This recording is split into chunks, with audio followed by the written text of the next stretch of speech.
Thank you, Mr. Thank John you. E. joining Thanks, you're us. welcome. Were you here when all the videos were played? Yes, I was. Yes, I was. I've Okay, just go watched ahead and make your contribution then. Okay, yeah. The first thing is with Wike. Wike should have known that there's no honor amongst thieves. I mean, I'm kind of shocked that he's making such a big fit. Criminals are criminals. Wike, being a criminal, should know that he can't trust other criminals. In fact, there was a dream that I had. Most of the time when you remember your dreams, you want to pay attention to them. And Wike was in one of my dreams, and Wike was riding a KK. Everybody had left Wike. Instead of Wike driving around like big boy that he is now, Wike was in a KK and nobody was with Wike. Wike was left. And that's what you're seeing playing out right now because there's no honor amongst thieves. Criminals are criminals. Wike is a criminal. And so you're seeing the process of Wike being left by those he killed his own people for. So I don't really have anything to say about Wike. Wike is finished. Let him continue to run his mouth as long as he wants to run his mouth. When he finishes running his mouth, he'll realize that criminals are criminals. He's been in bed with criminals, and those same criminals have now left him. Any other story doesn't even matter. In terms of the exchange rate, this Pat guy that they interviewed, he clearly has a good understanding of macroeconomics and how to value currencies because he said everything that mattered. You're not a productive society. Now, how do you become a productive society? You need an industrial manufacturing structure in place in order to become a serious society that can produce anything. Because an exchange rate is just a function of supply and demand. People have to demand your currency. Do you know anybody else at Nigeria that's demanding naira? In fact, even Nigerians in Nigeria are not demanding naira. They're putting their money in Bitcoin, and that's becoming a problem for them.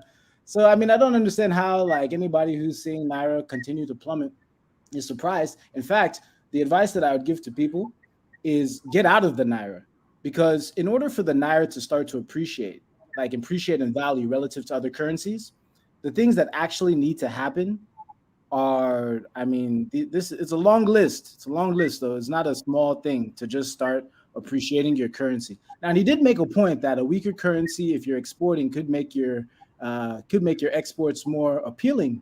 But do you have those relationships already set up?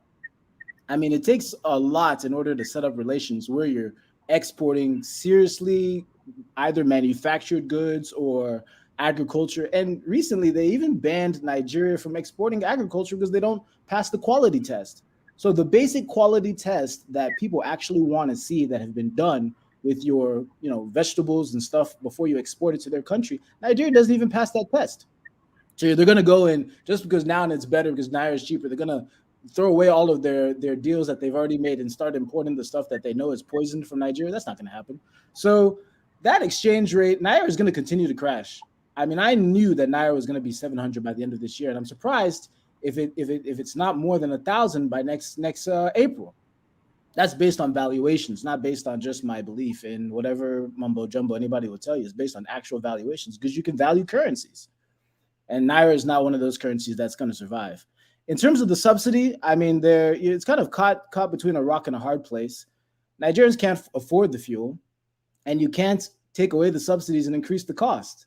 Neither can you keep the subsidies on because you can't afford it. So that subsidy thing, it's just another thing that's going to show that Nigeria is finished. Mr. John A, sorry for coming into your space. That topic that you just touched right now, I want to ask you the question that what many Nigerians are saying now. Do you think the fuel subsidy in Nigeria, or at least in Buhari administration, do you think it's a scam? Yes, it's a scam because there's no. So okay, let's not go with this textbook definition of what a scam is, but ultimately, a scam is you thinking you're going to get something, right? But the person who's claiming they're going to give it to you has no intention of actually giving it to you. That's the basics of a scam, right? So the subsidy is a scam because you think you're getting something for that subsidy in place. But what you think you're getting, the people who are telling you they're giving it to you have no intention of giving it to you. That's very basic. It's a scam. So yes, it's a scam now. Of course it's a scam. Where's the money going? I mean, that's go answer that question. It's been a scam since the beginning. Now, if Nigeria was a real country and it had real institutions in place and the money was actually flowing where it was supposed to be flowing, then for the time it was subsidizing, it should have been building an apparatus where you could actually have an industrial and manufacturing footprint. But no, they were never doing that for you. So thus, it's a scam. Clearly, it's a scam, and it will always be a scam. But now you can't afford the scam. Now the scam is scamming you, and there's no way you could actually get out of it. So it's a big scam now because you need the scam, you need the subsidy, but you can't afford it. So that one is just like that's just like the nail on the coffin. It's Nigeria's finished. It's gone. It's kaput. It's done. In terms of Lai Mohammed and BBC, well, which court is Lai Mohammed going to be suing BBC in? If he successfully sues them in your fraudulent Nigerian courts, then he may have a chance. You know, he may have a chance. Don't give up on Lai Mohammed. Lai Mohammed might get his way into one of your Nigerian courts and sue BBC, and then they'll judge it in his favor. But if Lai Mohammed ever goes to a real court in a real country, they're gonna laugh him out of the entire place and just like throw tomatoes at him because that's a joke. BBC has more intelligence than you. In fact, I was listening to this channel yesterday, and one guy who always comes on here, I think his name is Tunaija, and there's some things that I agree with him on, but it's definitely some things that I don't agree with him on. He was like, well, you guys can't have mercenaries. You need to do it on yourself. You don't want people to have more intelligence on your people. In fact, they have all the intelligence they will ever need on Nigeria. There's nothing hidden in Nigeria anymore. Nigeria is like completely exposed. Everyone knows everything about Nigeria. They've tapped all your go find your governor's email address. You can't find it because the website doesn't work because they've hacked all those systems. Nigeria is not like hiding anything from anybody. So Lai Mohammed just going to say blah, blah, blah on TV, that's just wasting you guys' time. Just like it's a waste of time to think that they're ever going to impeach Buhari in 6 weeks if he doesn't solve the problem in 6 weeks, and they're going on vacation for 7 weeks. When they come back from vacation, they won't even be able to go to Abuja in order to impeach Buhari because Abuja will be taken over by terrorists. So like, what are you talking about? This is just a joke. The next thing that they were talking about were, on that BBC thing, though, that they did on the terrorists, it was interesting to see that the Hausa and the Fulani, not the House of Fulani, but the Hausa and Fulani are fighting each other. Maybe the whole thing will start collapsing from the north.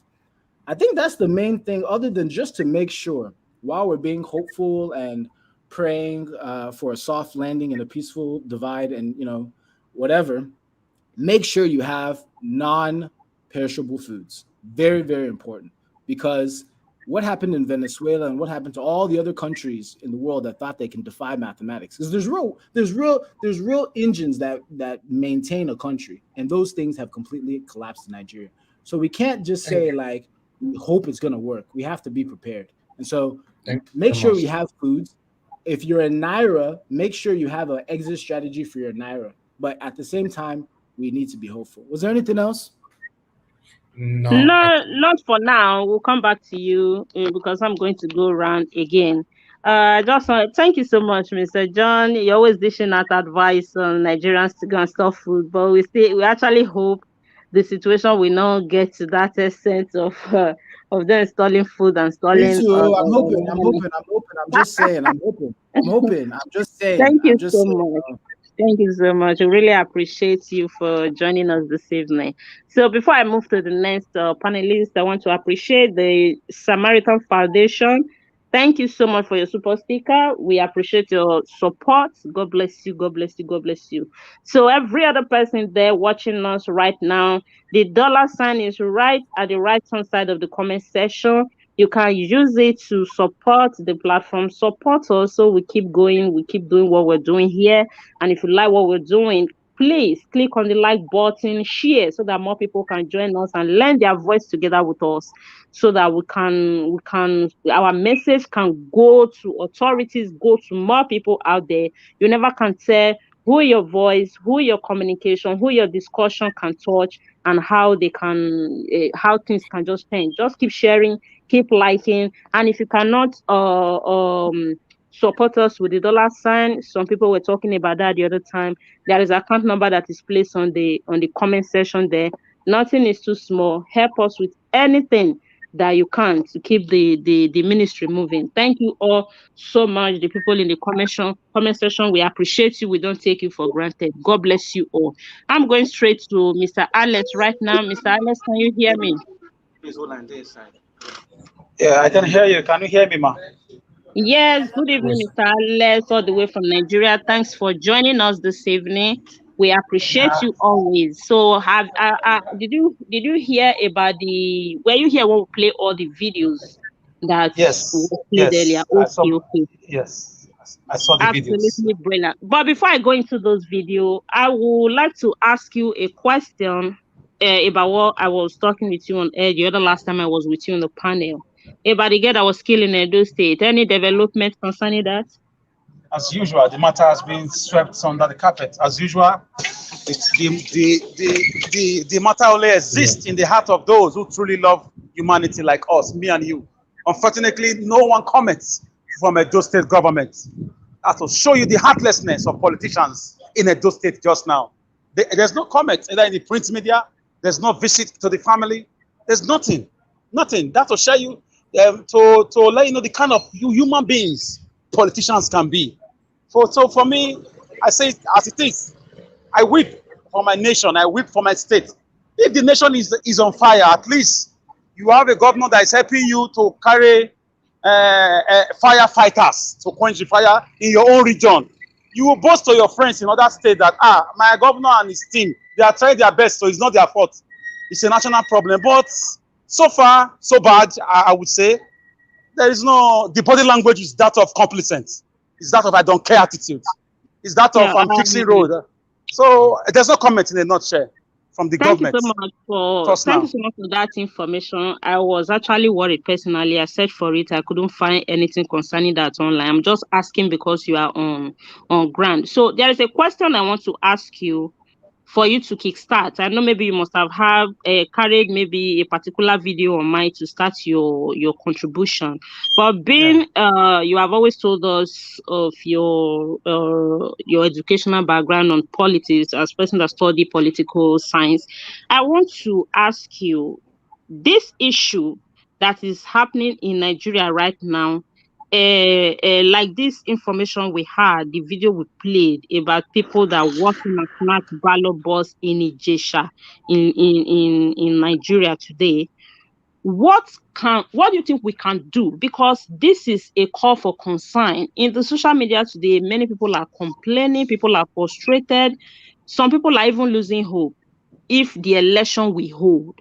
You being on ground, the atmosphere right now, if you think the election we hold, what did you really think the citizen can do to defend these votes? Because if we are not voting here, this thing is happening in registration. I don't want to imagine what will happen in the ballots. What can you advise Nigeria? What do you think? What's the strategy that the citizen can use? In the meantime, looking at the jailbreaks, looking at our killings, looking at the presidential convoy attack, looking at the lack of arrest so far, I would have been expecting that civil rights organization nationwide should have mobilized to take over the streets. Just now, coming to the insecurity, the body language, the snatching of ballot, but they are looking at the presidency, the body language. The insecurity is intentionally unleashed on the country nationwide. So we have to copy Sri Lanka just now. There's what we call healthy development. What developed in Sri Lanka is as a result of frustration. So we need to take to the street and ask questions. I participated in the NSAS. We know what to do this time around. We will not come out at night. We'll come out every day and leave by 7, 8 o'clock. In the morning, we are there again. That's what we need to do. There's no other way out, unfortunately. But talking about elections, I'm reacting to the question that you asked me. How do we vote for Peter Obi? How do we defend our votes? We should keep hitting the media space. We should keep meeting people, sensitizing them, hoping that the election will hold. But for the election to hold, we need to ask questions. Who is in Aso Rock? Why has there not been arrest about the jailbreak? A whole federal government maximum security facility was blasted with grenades and bombs. that can be traced easily with experts at work. But the presidency and the DSS, who through their intelligence were able to capture a man who told them the truth, eyeball to eyeball, Nnamdi Kanu, who told them everything he said about federal government just now is happening, the killings, the quietness in the face of blood, tears, and sorrow. So our federal government just now they have questions. Buhari should be impeached and be arrested immediately as we speak under the Nigerian law, because he's not capable to protect the country. The number one duty of every president is to provide security of lives and property for the nation. So Buhari should be impeached, or he should be pressured to resign. Then he should be handcuffed immediately. Let's know who is in Aso Rock. Let's start from there, because there are speculations since 2017 that Buhari is not alive. Is in the realm of speculation. Allegedly, we don't know, because no president, no leader will be happy that his people are slaughtered on a daily basis, and is giving us the kind of body language Buhari is giving us. Let's face the facts. And it's the body language that is going on nationwide, with few exceptions. That is why you could see after the jailbreak, somebody could go to Judicial to snatch ballot box on gunpoint or on a broad daylight, because no arrests. You arrest people, you prosecute people to serve as a deterrent to future occurrence or those planning to do the same thing. You know, the truth is very bitter. People always say we are exaggerating the Nigerian problem. I want to call on one of my brothers, Brother Akim, who every time always told me and other people who have the same ideas like me about the current situation of Nigerian problem. Since about 9 months to 1 year, we've been arguing on this platform. He says that we are exaggerating, that Nigeria is not Iraq, it's not Afghanistan. I hope Akim is listening to me, and he can. I hope you can put this question to him, that we are not exaggerating. The Malams have come. So defending our vote, let's just hope election holds, because with the continuous, escalation, the aggravation of crime and criminality, and with the government, the DSS, the civils. The civil defense, mobile police, military, everything seems to be on a standstill. Everything seems to be on a perpetual vacation. So we don't know what is going on. There is crimes everywhere. There are crimes, but the officers are seen to be doing something about it. In Ukraine just now, in spite of the bomb blasts and the killings, things are still working. The police are still in some places. Electricity is still working. They still have water heater. They still have boundary guards. I don't know, Nigeria. I don't know what is going on in that regard. So let's hope that we are able to manage the situation towards election. And I doubt if the Fulani oligarchy, who knows at their time, like the biblical and Electoral are numbered, I hope they will be able to slow down a bit, because I don't know, somebody will give interview on BBC calling himself a warlord in Zamfara State. And up till now, the person has not been picked up. With respect to BBC, my dear brothers and sisters, why is BBC doing a selective journalism? Why are they not come to investigate the Lekki Toll Gate massacre? Did they travel? The way they went now for this information, why didn't they come to Lagos to ask people one-on-one and publish it that people were really killed? If they were not the ones that gave the order for people to be killed, if they didn't participate in that killings, one way or the other. The BBC, for me, the British, whatever, they are also part of this, game masters playing the Nigerian chess game of blood, tears, and sorrow, and cutting away oil from the deltas, from Bayelsa State and the rest of it. Mr. Alex, sorry for coming into your space. I want to take you to Wike's space, because I know you are a big fan of Wike. I used to be. Okay, you used to be. Sorry.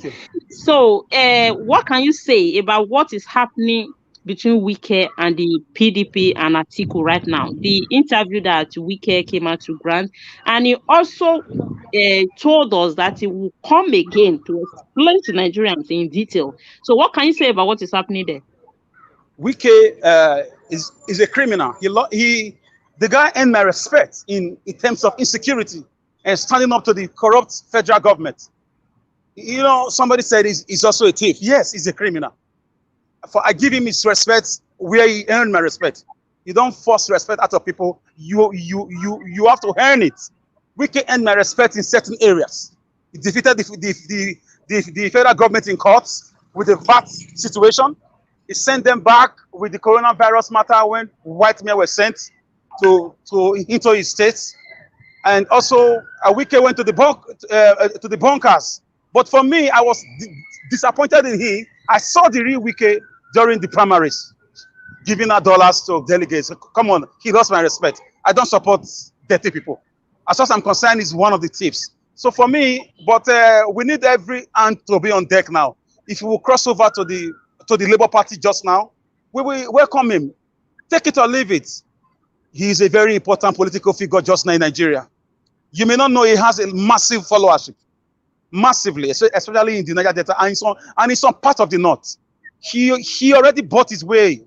Take it or leave it. It's politics. I don't encourage dirty politics, but we need the guy. Peter Obi said he did not share money in Labour Party. He said if anybody has any proof, he should come. So we need people who wants to work to save this country. So I'm appealing to Wike just now. Yes, I'm not God to judge anybody's lifestyle, but if he can cross carpet, I don't know. Although I can see his calculations, he's still in office, and Atiku has a say in this present government, being a Fulani Northerner. So some things may go wrong. He's trying to do the games theory. He's weighing the pros and the cons of decamping. But I see in December or January, many governors, senators, rep members decamping. I see Wike to be one of them. Decamping to Labour Party to jump it up because the massive emancipation, the massive followership is not resistible. It cannot be resisted because right now, these that you see them hiding PVC, stealing PVC machines, and so on and so forth. They are threatened already. So people are going to come around. Wike will come around, I think. Wike will come around. Please just try to remind me another topic I didn't touch, please. Yeah, nothing really much about Emeka Wanjuba dragging Atiku and Tinubu to court. What can you say about that? For me, these are games. It's not now we should be doing this. We should be focused on campaigning and sensitizing people about Labour Party. But I want to talk about Lai Mohammed. Lai Mohammed trying to sue the BBC. Like the previous speaker said, he's just a joker. Lai Mohammed, like his name, is really a liar. I don't care how his name is spelled, but the pronunciation depicts his character. The guy is a liar, and all these people in this government, they are going to be picked up. British, they are very cunning. British will use you. When it's time, they'll pick you up. They're like that. They are done with them. That is why you see British already know the election is coming. They are satisfied. They've taken enough oil from this government. The British Petroleum has been working since 2018 in Nigeria, after they left since 1977 or 78, after Obasanjo drove them out of the country. So Britain is trying to play the good boy now because they are satisfied with the resources they've gathered since 5 to 7 years. So because they cannot tell us that they are not aware of the killings nationwide. They cannot tell us of Bishop. Let me round up. They cannot tell us that they are not aware that Bishop Coker went to American Congress to tell them first-hand information about the things happening in Nigeria and the killings. So for me, British BBC cannot be sued. Lai Mohammed is just making noise, and I hope in 2023 we should be able to galvanize and sensitize people about Peter Obi. I really look forward to, because I know that Peter Obi is going to touch a lot of sensitive issues like restructuring and renegotiation of our staying together, because we are not really one. The nation needs to split after election, or we need to renegotiate, cancel this devilish constitution imposed on us by Britain and military boys in 1998 after Abacha's death. We have Peter Obi has a lot to do, but first let us get him there. Thank you, guys. God bless you all. Thank you so much. Thank you so much. The irons, what? Please give me a minute to ask Alex a question, please. Okay. Thank you, Alex. My brother, I like the way you spoke. Thank you very much. But my question is this, because I've been having some doubts for the past couple of days. It is obvious that Peter Obi will win. It's already obvious to everyone. But my question is this, is that, do you think if Peter Obi emerge, and as a Nigerian president, if he wins, will these same devilish people that we are talking about will allow him to go in there, to enter the Aso Rock? Don't forget what happened to Abiola. So these are the reasons why I want to ask somebody. Maybe other persons here might answer it later. Let me answer you, sir. Yeah, thank you. Thank you. You must realize Nigeria is a former British colony. I see a British colony with imperialistic tendencies or neo-colonial rules of engagement. That means post-colonial dealings. The French still control Cameroon, Niger, and Francophone countries, whether you like it or not. If you like, believe it or not. So Britain has a 60% say. If you remember, Peter Obi had a 6 hours meeting with the British Congress. It didn't happen with Atiku or Tinubu. I'm going somewhere. If you remember, Nnamdi Kanu has 2 passports, British and Nigeria. But British kept quiet over his case. But they only warned Nigerian government secretly from a classified information that he should not be killed. They just want a smooth transition from this Fulani killing machines in power right now to somebody that is more reasonable. So England, as we speak, already support Peter Obi.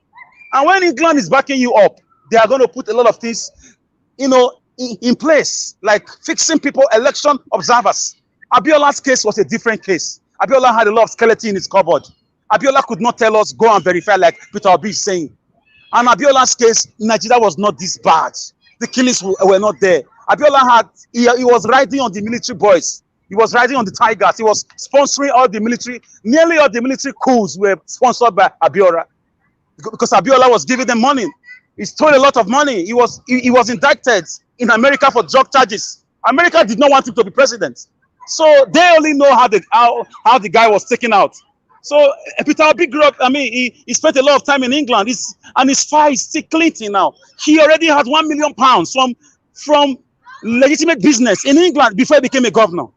So the guy has upper hand, and the people love him. He's campaigning. He's ready to take interview any day, anytime, which the other 2 old cargos are not ready to do. And it's not every election that you can rig. There's what we call overwhelming majority in politics. You can only rig when it's like 2 or 3, 400,000, 200,000 difference. When it's 5 million difference, how can you rig that one?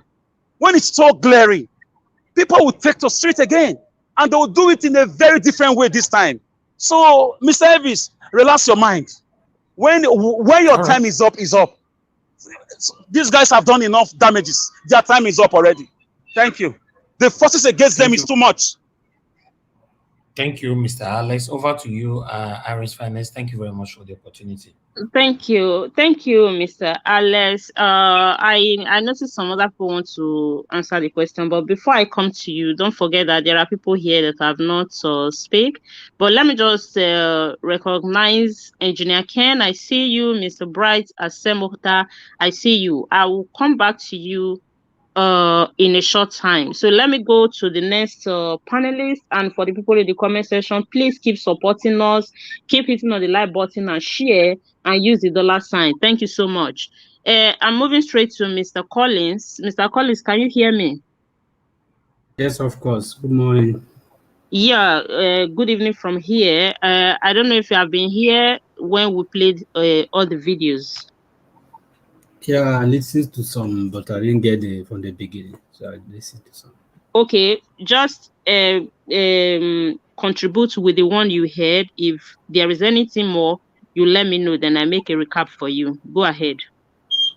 Yeah, the first one I want to say, like Brother Leslie said, I think he said a lot of things that I wanted to say, but when it comes to Wike, I think it's a chess that Wike is playing. When he tells people that I'm coming back next time to be able to elaborate more or to say something more so that people will know where he stands or know the truth about everything.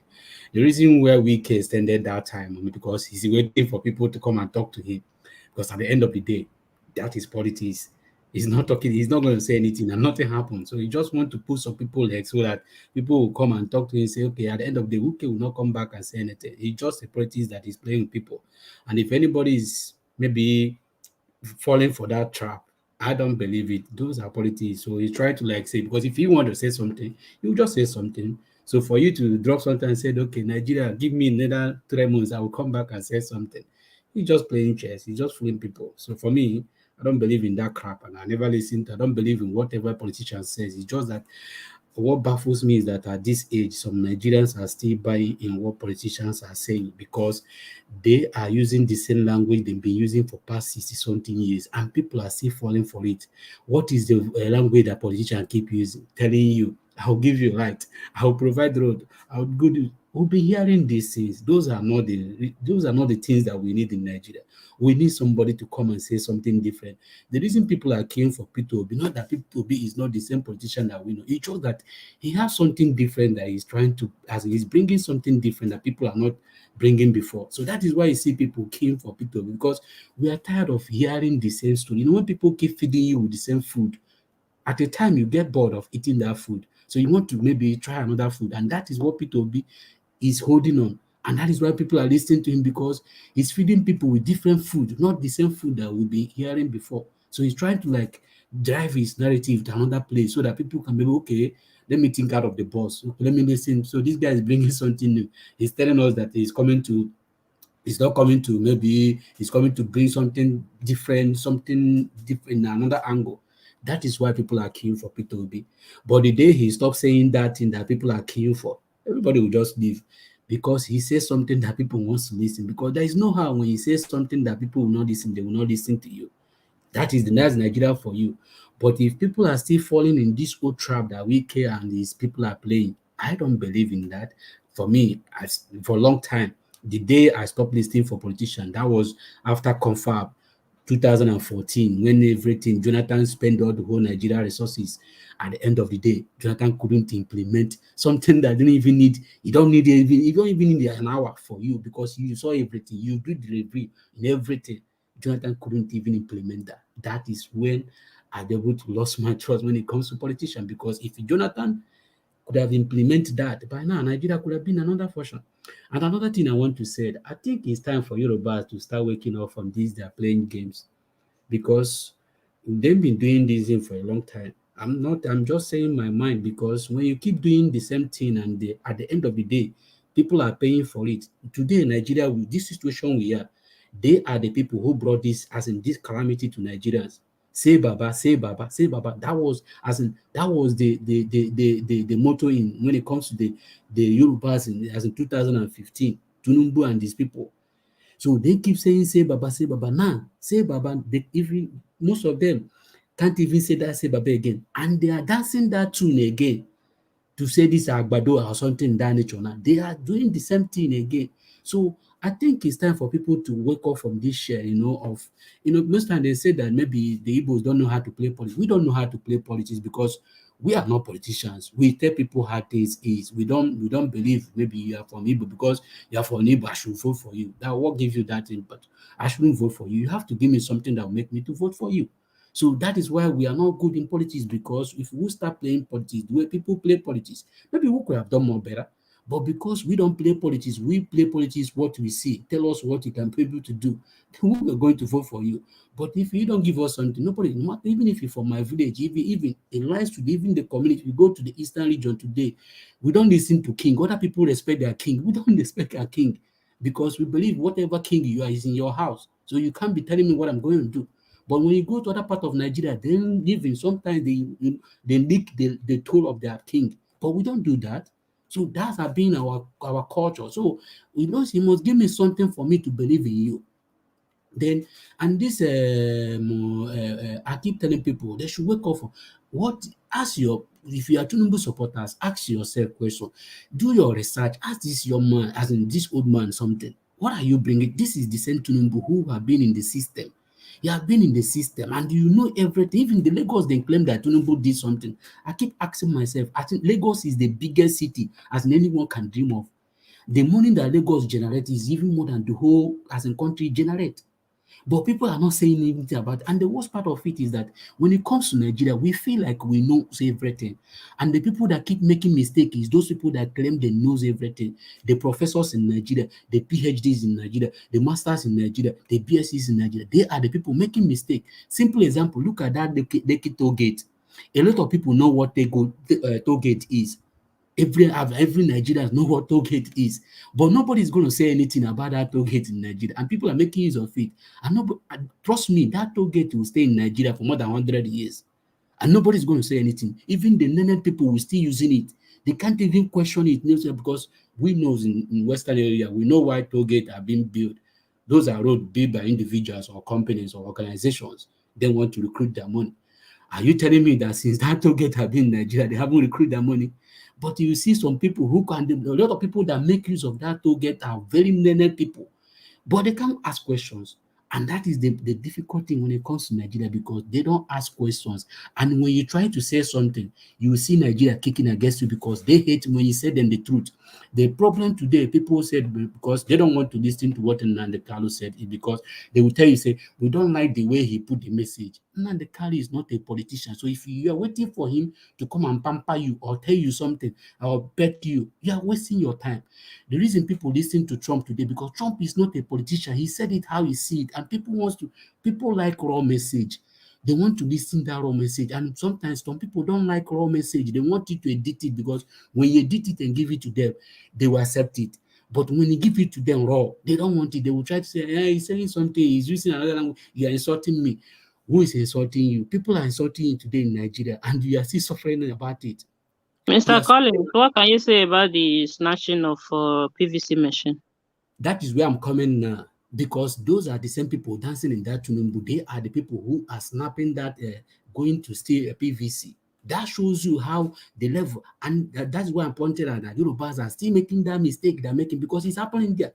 People are coming, going to church, and that is a church place. They're going to steal PVC, because Tinubu keep using this kind of Haboro, because Haboro in Lagos, most of them think they can just do anything and go scot-free, like Mr. Alex said here. People have been, because nobody is being put into jail or punished very well so that others will learn from it. So if you are punishing people, I think all those people will learn that if I'm being caught, there is a penalty for it. But because Nigeria is where people took something for granted, they will do anything they want. For me, I ask those people that are stealing that PVC, you ask her, tomorrow, sometimes that is why when I go where somebody died, I don't ask question what killed that person. Because one or two things, people have done something that you don't know that is chasing them. Today, you go and steal PVC. Tomorrow, something might happen to you, but nobody knows. They will say it's village. Nobody. But because of what you did, that is the consequence you are reaping today. Today, people are suffering in Nigeria because most of them voted for this calamity. Most of them. But even when they see everything reality, because there is no way you can compare Jonathan and Buhari, you see what Jonathan is doing, you know where he's going. But people still went and vote for Buhari because they, sometimes Nigeria always blame devil. We blame devil in everything we do in Nigeria. But we are the one who invited that devil. Nigeria invited the devil they are receiving today. So for me, everything they are seeing today, they invited it. So, and coming 2023, at least people can learn from their mistake. You have made that mistake in 2015. How can I correct this mistake? Let me do something new. Let me do something that my grandchildren, my born children will be proud of me. Now you see them, they want to still make that mistake. If somebody told you to go and steal a ballot box, you went and steal a ballot box with what is happening in Nigeria, the insecurity, the poverty that is happening in Nigeria. Somebody that call himself a human being will go and steal that ballot box. I think that is a total failure, and that is a disappointment, to be honest with you. For me, when you look at what is happening in Nigeria, sometimes I shed tears. The reason I shed tears is that because it affects you in any way, because you can't deny it. At least I have friends in the north, I have friends in the west, I have friends in the middle belt. So whatever affects your friends affect you. Whatever affects anybody affects all of us.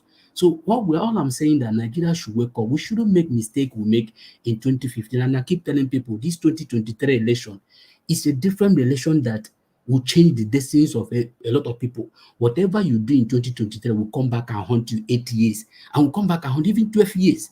So you have to make sure that I have made mistake, accepted that, because most times in Nigeria, the reason why I don't like Lagos is because I hate a place that people don't accept correction, because in Lagos, everybody claim that they are very right. I don't live in such environment where people made mistake. If you correct them, they always shout at you. Everybody is right in Lagos. Mr. Collins, to take you to round up, let me take you to the topic of Lai Mohammed. I think that's the one remaining you have not touched. What can you say about that? For Lai Mohammed, I don't think it's a new thing when it comes to Lai Mohammed. Lai Mohammed has been saying a lot of things. He said something when CNN did an interview about the NSAS. Lai Mohammed said something. Where did he get today? Nobody knows about the outcome of the Lai Mohammed is going to sue the CNT today. So when Lai Mohammed, that is why I keep saying here, yesterday I said something that if somebody is waiting for Collins to come and pray for a politician, or when a politician involved in anything problem, somebody asked me to have pity on them. Are you telling me that the children of Lai Mohammed is not seeing what is happening in Nigeria? And when they see their parent, their father coming out on national television saying rubbish, can they caution their father, say, this thing you are doing is going to, because maybe in the next years, maybe Lai Mohammed won't be on this planet. I will be the one to bear the consequences. Can you reduce your behavior? So for me, Lai Mohammed, all these things is just rhetoric. He's just saying rubbish because it's not going to get anywhere. They are trying to, maybe because they don't want people to talk. They will try to divert people from saying what is supposed to. Now we are talking about Lai Mohammed. That is what they want us to be talking, instead of the talking what is going on in Nigeria. So for me, that is a piece I can contribute for now. Thank you so much. I use back to the panel. Thank you so much, Mr. Collins. So, Mr. Abby, you want to say something?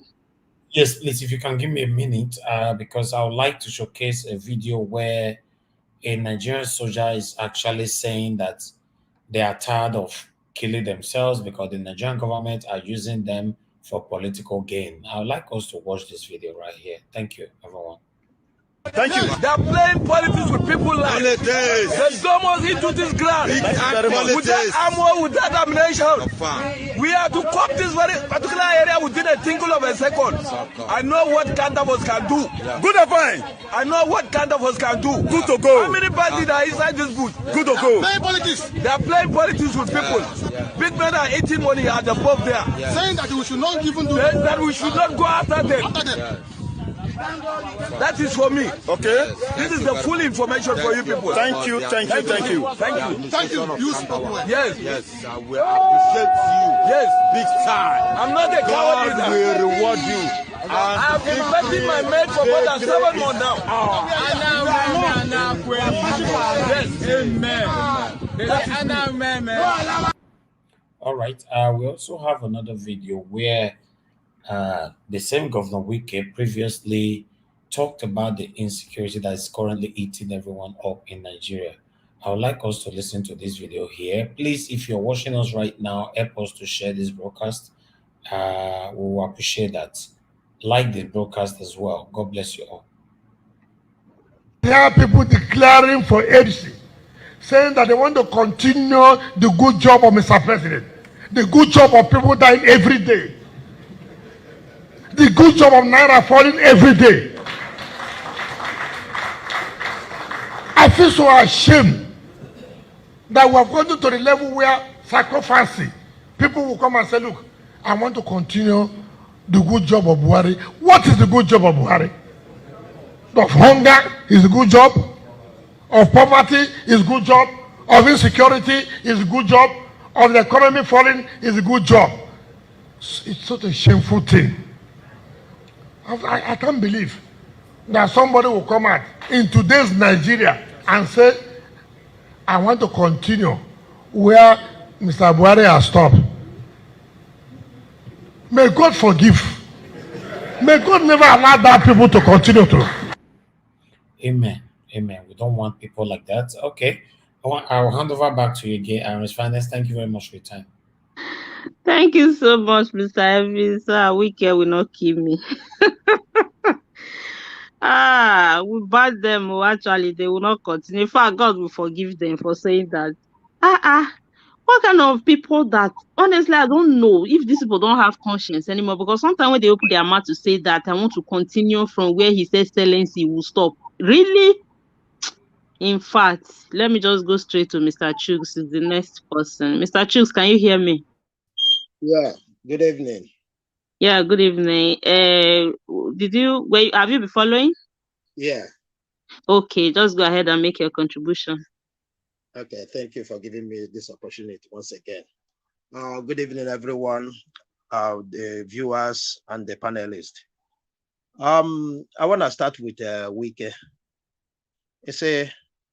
This is how Nigeria, is meant to run, because in their own idea, I believe Wike is just fighting for position. That will promise him a big ministerial position, which he can afford to say no, and we know how proud he is. If he want to take anything, he will want the biggest, one of the biggest office there. So I think that is what he's playing at. I'm not surprised he's, him and Atiku is going back and forth. It's what it's meant to be before they will finally come to conclusion. And this is how they've been running Nigeria. We're not fools. We know their game plan. As far as, these two people belongs to one of these two parties, there's nothing they do that surprises me. I just take it as, their way of, getting what they want. Coming to Buhari saying Jonathan's government is the problem of Nigeria.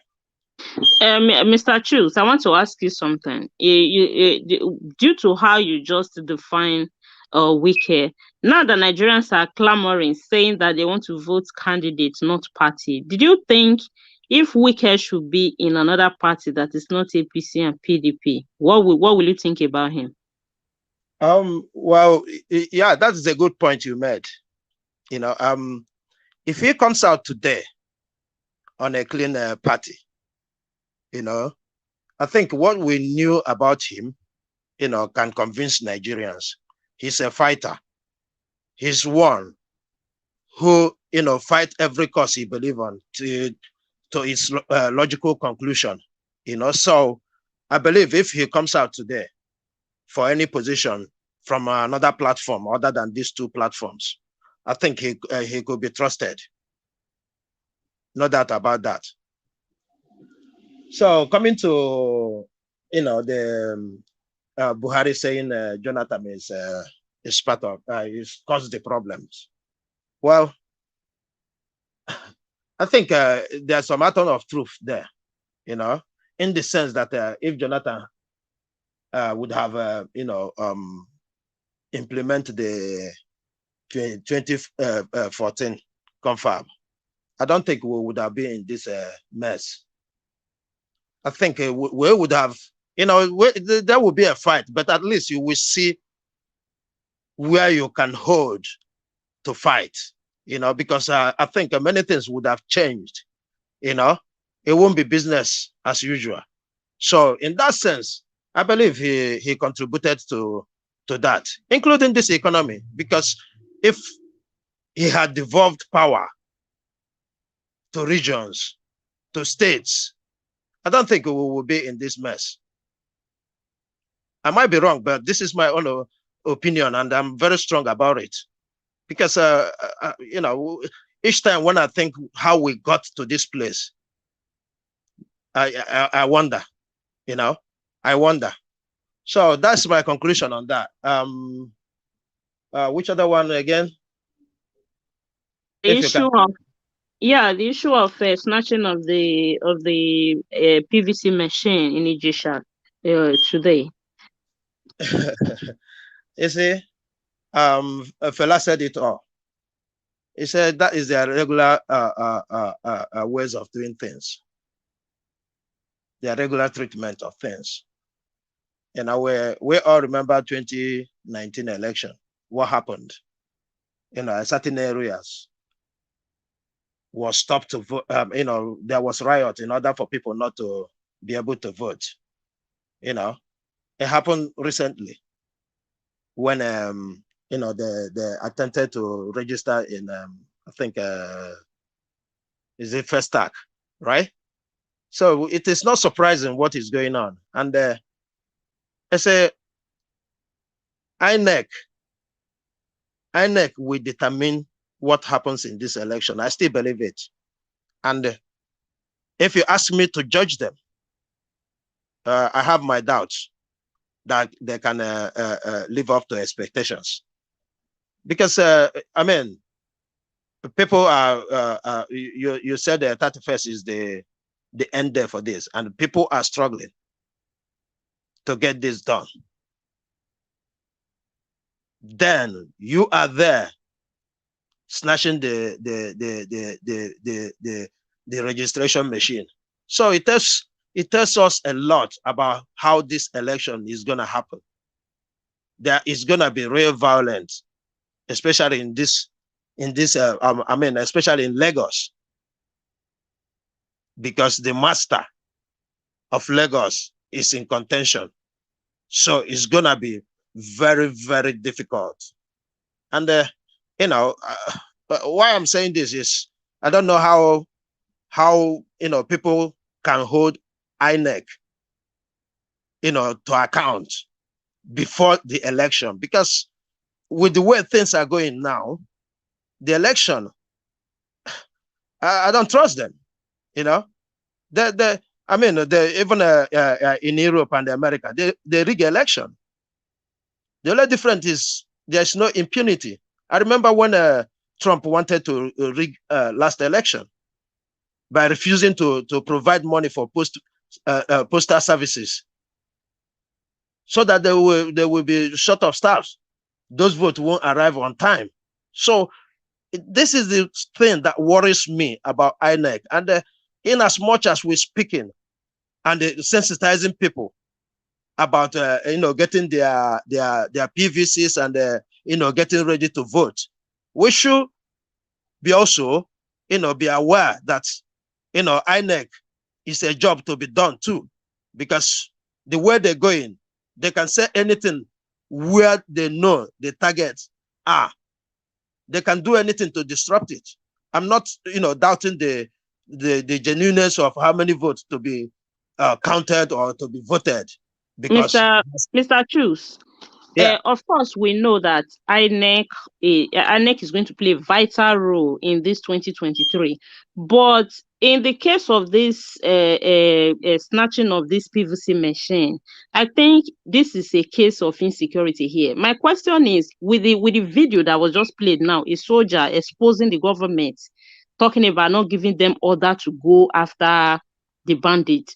In a thing like this, I think INEC also, we have to call for security, for guardians, because I don't think they can do all this alone, trying to see how they can be operating their machine, taking people's voting, and at the same time trying to secure the ballot as well, or controlling the ballots. Don't you think it will be too much on them? What do we do in the area of insecurity right now that the government is not taking their position in that? Okay, thank you. You see, when we come to insecurity, it's everybody's business. And the INEC knew the situation of the country. They knew. So the first thing they should have done is to secure their staffs and the equipment. Have you had them issue any statement? No. And nobody will ask that question. This is why when I come here, I talk about mainstream media. It's like I have personal hatred on them. No. But they are failing in their duties. Because, I mean, how can you just take machines, go and dump it in a church and leave? This is why people are worried about our electoral materials coming 2023. So it's not about INEC calling for security. They are aware of the situation of the country, so they should have that as their number one priority. Because if you can't secure your staff, what are you doing? Who is even going to volunteer to work in such environment? I give kudos to their foot soldiers, those who are in forefront of all this. But what are the big men doing? They are planning how to rig the election. They knew the situation of Lagos. They knew what happened. They knew the area they're going now, the concentration of that area, the demography of that area. So, I mean, when we come here and speak like Mr. Alex said, people think we are overreacting. No, these are common sense. These are common sense. The Alaba incident and the previous election would have told them that these people is a target. So you prepare for that. Listen, my problem is INEC not doing their job. Nothing more. Thank you. Thank you so much, Mr. Chus. I really appreciate your submission because right now the issue of INEC and insecurity, I think, is one of the major worries the Nigerians are having in this upcoming election. Thanks for that submission. I want to appreciate Sir Alejandro Gomez for your super chat. Thank you so much for always supporting us. Say hi, Sister Irene. Where are you from in Nigeria? I'm from Lagos Island, and my family and the famous landmark of on the island, doing a great job. Thank you so much, sir. We appreciate you for your constant support to this platform.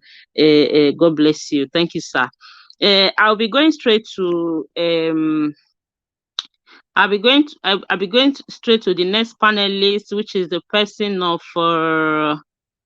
is supposed to be, I think I'm not seeing him. It's supposed to be the next person. Okay, let me go to Engineer Ken right now, since what was that name? Saki father is not here. So I go to Engineer Ken. Engineer Ken, good evening from here. How are you doing? Good to have you on the panel today. Engineer Ken, are you there? Okay, it's like Engineer Ken is not here, it's not ready for us. I go straight to Mr. Asemuta. Mr. Bright Asemuta, good evening to you. Can you hear me? I can hear you, madam. Oh, good evening. Thanks for joining us this evening. I don't know if you have been following or if you want a recap from me.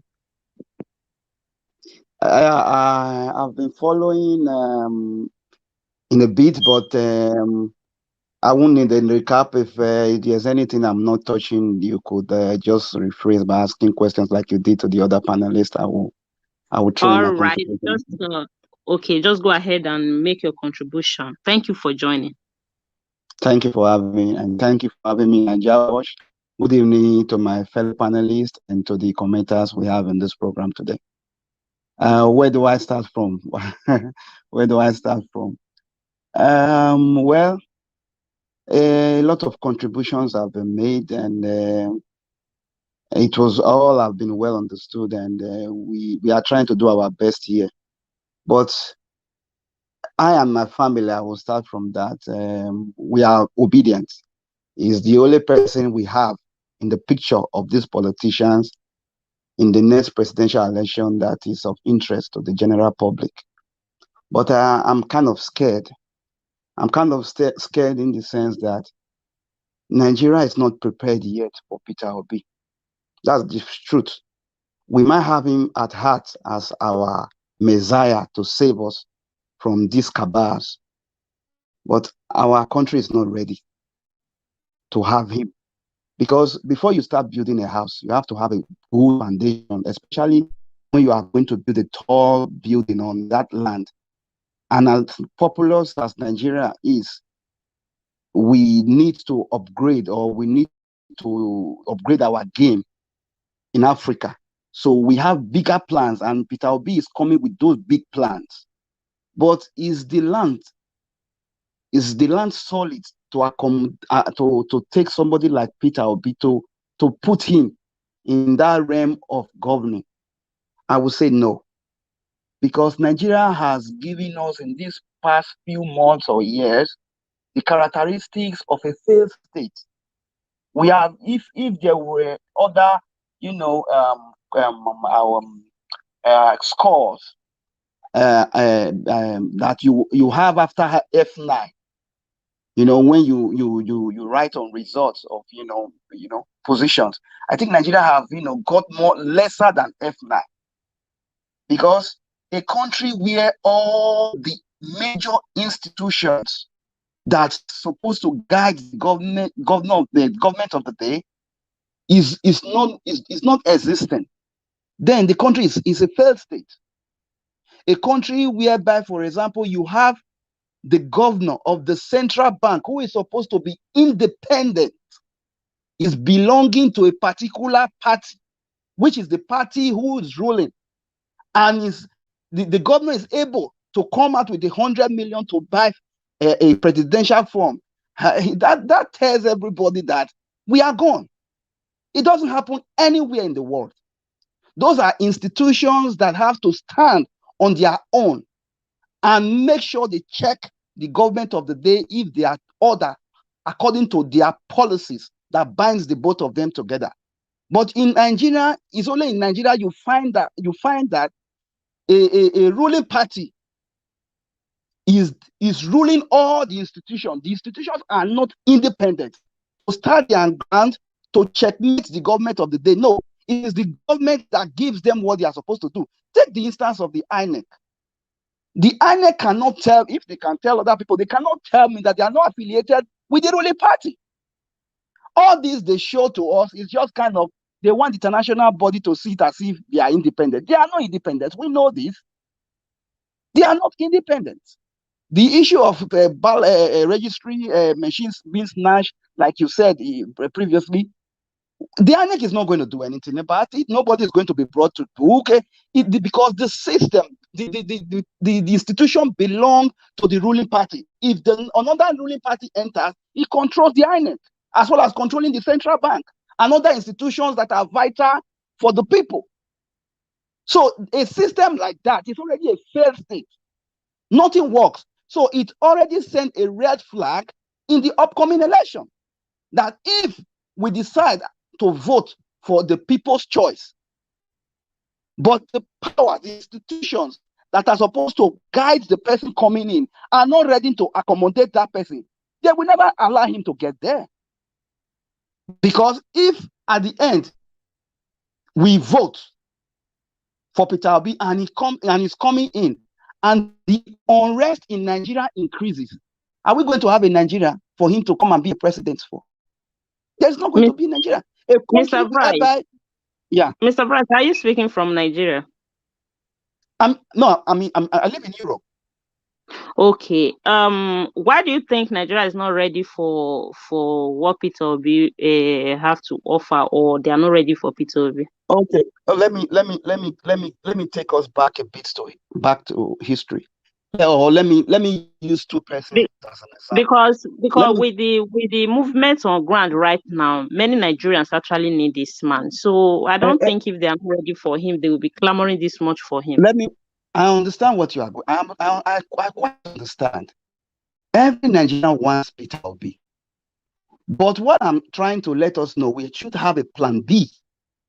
Because plan A, for me, from what I'm seeing now, is not going to be perfect. Now, like you said, if you look at what is happening in Nigeria now, the insecurity, the way it's gradually graduating into, someone are telling the president that they are going to kidnap him, even though some of them are just prepped for the Nigerian people to be scared. So that when we see things after the election, we should be able to understand that these people are ready. So they are kind of giving a prep show. That, if the president can be threatened, and a lot of things are happening. Now we have some. The video was played whereby we have a Nigerian soldier, it's talking on social media that they are without ammunition and they cannot do anything. How many countries in this world can you have their soldier coming out to saying that alone? Already has said a lot internationally and internal about your country. There are a lot of loopholes everywhere. So if the soldiers themselves are already complaining, this is the last area of defense. They are already complaining. They have been frustrated. How are you going to curb that system? So, like the question you asked, let me go back. Nigeria have a lot of stones that was not touched since the Biafran War. A country like that has to reconcile. When you have civil war, you call the people back. The people who were involved in this conflict, you call them back. You sit on the right table, have a good constitution that will guide you, and have a solid agreement. If an agreement is not made and is made by force, the end point is what Nigeria is today. Like the issue of the Biafra have been there for years, even in history. We are not even made to start the civil war. It's supposed to be something that we learn and we understand, and we know the consequences of such acts in the nearest future. So everybody will guide themselves as regards to the nearest future. But the system does not allow you to know what happened. Most of the people you believe the Igbo people were wicked, and Nigeria wanted to take them out, and they brought them there. There is everything is just in the shadow. A country like that, you need to put the people down and reconcile them first. Ask their differences. Have a good constitution. Peter Obi is coming to meet the constitution of the military. Has anything been said up to today as regards those constitution? Has there been any amendment? Has there been anything going on? No.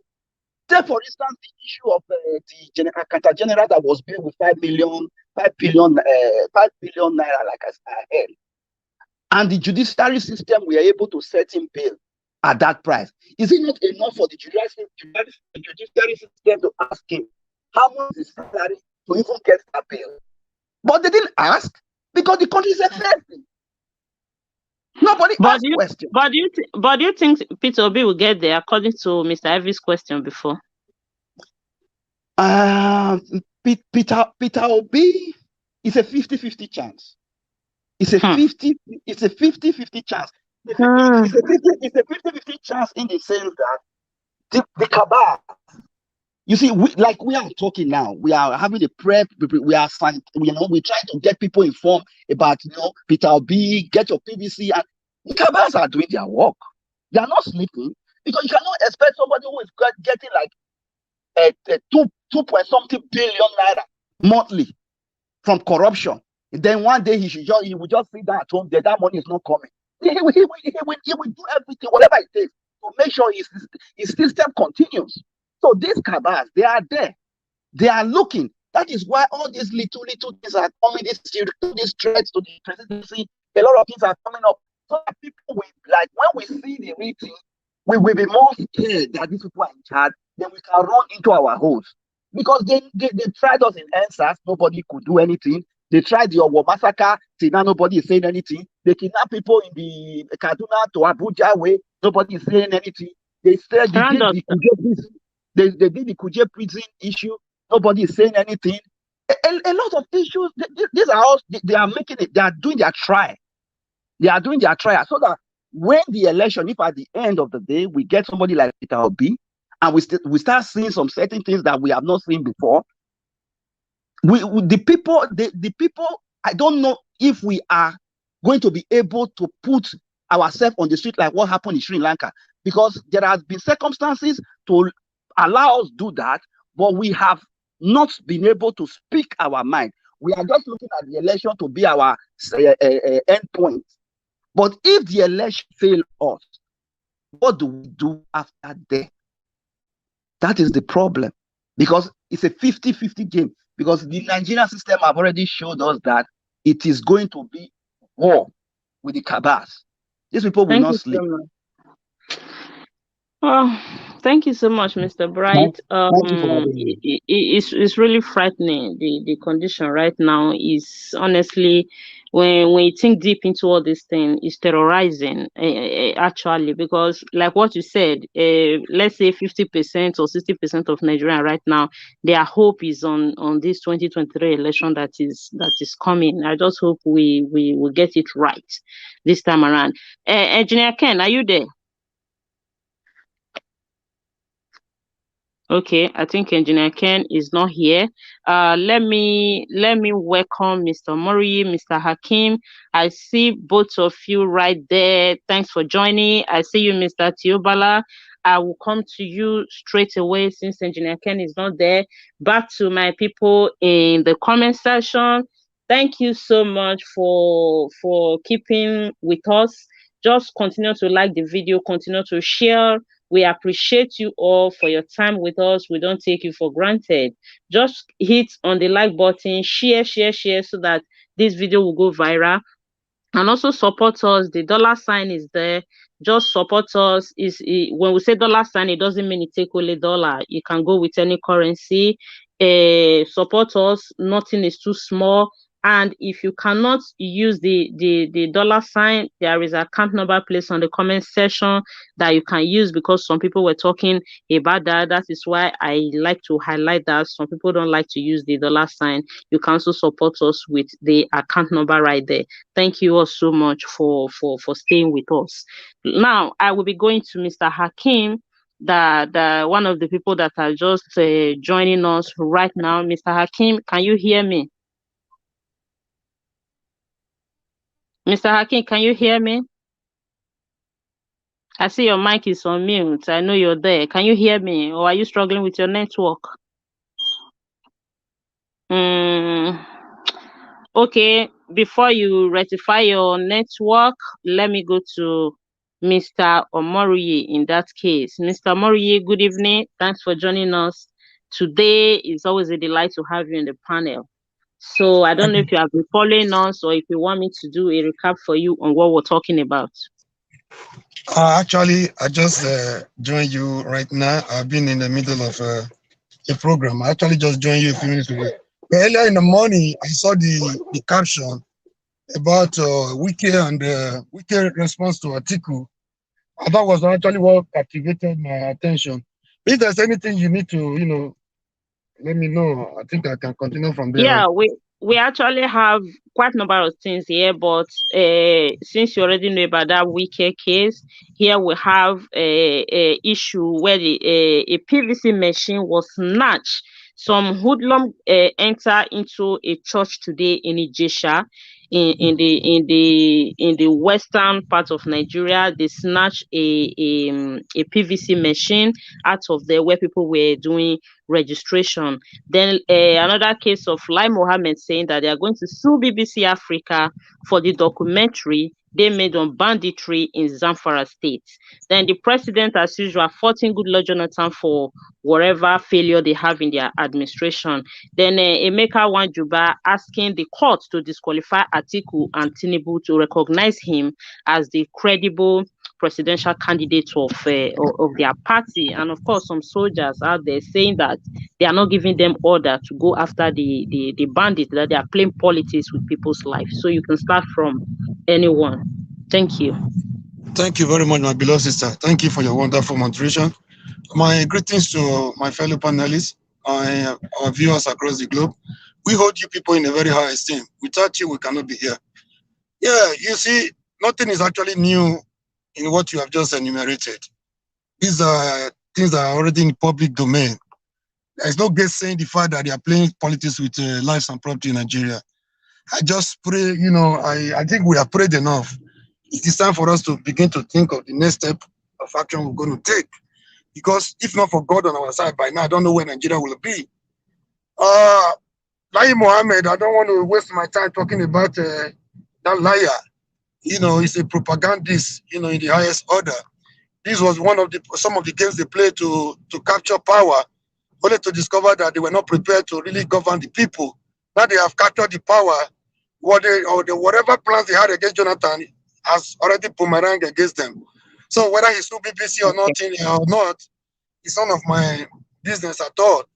Yeah, the snatching of PVC machine in Lagos in the Judicial, I think that is the main news here. It goes to show how intimidated, how threatened they are. They are not comfortable. It's no longer business as usual. They know if election is conducted today, I repeat, if election is conducted today, I can bet with my life that they go nowhere. Especially Tinubu, he knows. And even the snatching of a PVC machine, it's not going to do them any good. It's just like they are expressing their fear. It's an expression of fear in the highest order. Nobody will want to pay a failure. Nobody want to reward a failure. APC is a failure. It's a complete failure. For the past 7 years, it's been horror. It's been blood. It's been terrible for Nigerians. So we're not going to reward the APC for the killings. Is it for the joblessness? Is it for the students that have been at home for national strike? So they know they're not going to win. They go nowhere. So I don't know if the sponsorship of if the state sponsorship of crisis is a part of the game, to truncate the election. I don't know. This is my personal feeling. If election holds today, they go nowhere. So on the part of Atiku, somebody telling Atiku you're not the candidate, these are the normal political brouhaha we always see in this era. I don't know how. I'm not sure if that guy even contested in the primaries. So I don't know what. I'm not.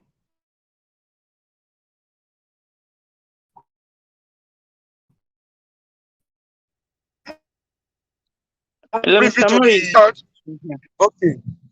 Yeah, I'm here. I don't know what his grievances are. That is, I leave that one for court to decide, because I see that as an effort in futility, or as a mere academic exercise. But if he wins, it will be a reference point in our political and judicial reference. So I want to deliberate, especially on the Wike issue. I'm always interested in Wike because he's my very good friend. Now, Wike has been doing what I wanted him to do. There are situations where you say silence is golden. Wike's silence has sent Jitra to the spines of Atiku and the PDP as a family, as a party. So I expected Wike by now. I have one advice for him. I listened to what he said yesterday, I think earlier this morning, that when you keep quiet, you allow a lot of allegations, false allegations or lies to remain unchallenged, people will begin to see them as truth. Well, he has a point. Then my advice for Wike, my advice from beginning for him, and my advice till now, this is a very crucial moment in the political history of Wike. I don't know if he's hearing me, if he has somebody close to him, he has to be very careful. Wike should strategize more and talk less now. He talked too much before the primaries. He talked too much before, from the removal of secondus to the primaries of PDP, Wike was everywhere. He was beating more than he could chew, and he chewed more than he could swallow. And a lot of things work against him. There's a slim line between what you have as an advantage and what could work against you as a disadvantage. The line is very slim. There are certain factors you have that will have worked for your benefit. But if you are not well managed, they will turn around to be a disadvantage. I think that was a lot of things. I like his courage. I like his, resolute. He's dogged. I like his political tenacity. And, he's always there. He's vocal. But then he took a lot of things to, for granted. That is not the subject of the day today. My only advice I have for Wike today, strategize more, talk less. I think his handlers, I don't know if they did that abroad or those local handlers, those that were working on him, the managers between the primaries since he lost the election till now were very good. They did a yeoman job compared to those that handled him before the primaries. Either they did not handle him well, or he wasn't prepared to listen, or he's taking less of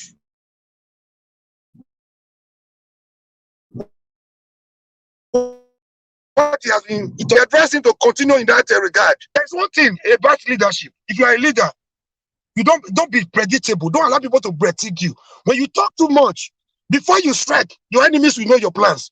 So that is the greatest weakness Wike had before the primaries. My advice to him, my simple and humble advice, let him keep his cool, strategize more on what he wants to do, and talk less this time around. But I will give this one to him because he wouldn't want Atiku's lies on channels to remain on Arise News to remain unanswered. Well, I will not blame him. But he should go back to more strategy. Strategize more, talk less. If he still believes in the old days of who leave PDP, PDP is my family. I've been in PDP since 1999. He's a joker.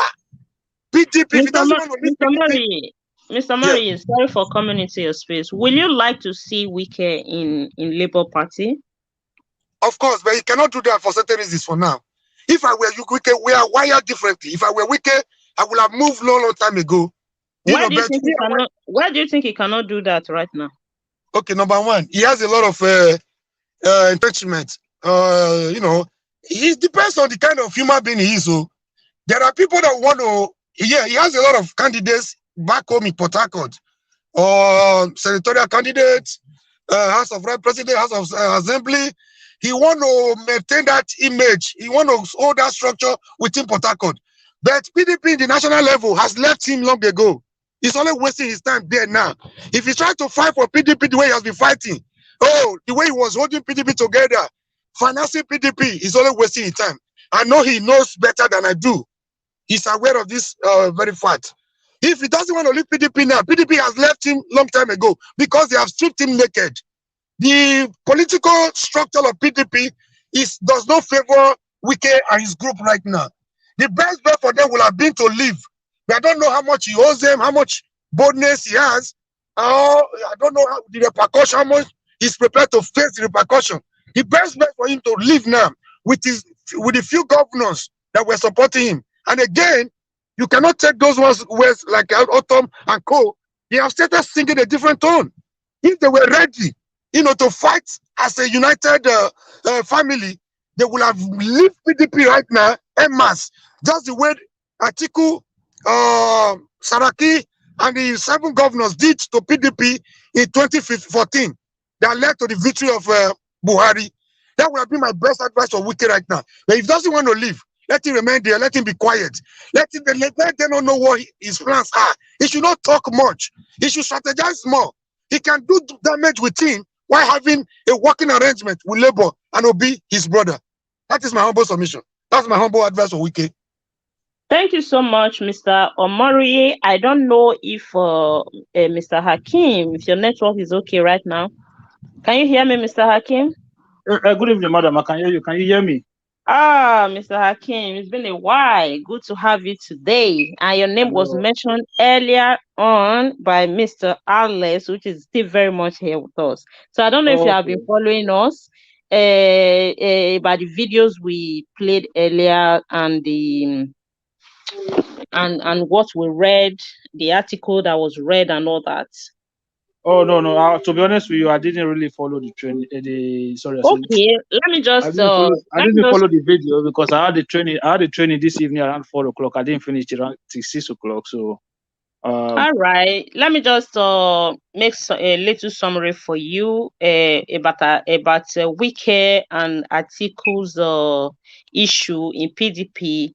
Wike have addressed, as a matter of fact, grant interview today, talking about the issue between him and Atiku and in the party in general.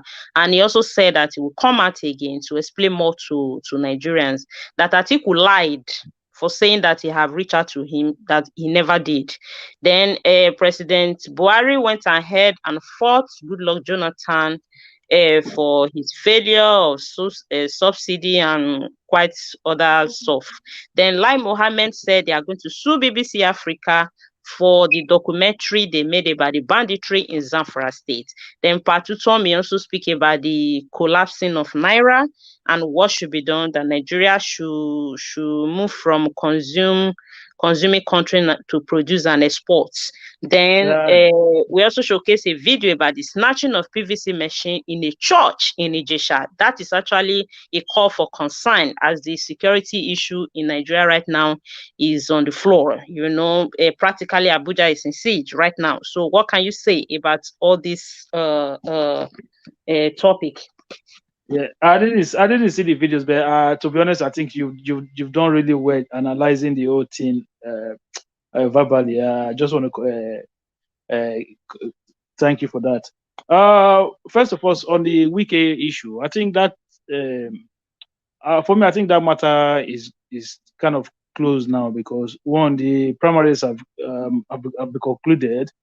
And there's a winner, and Atiku Abubakar is the presidential flag bearer for the People's Democratic Party.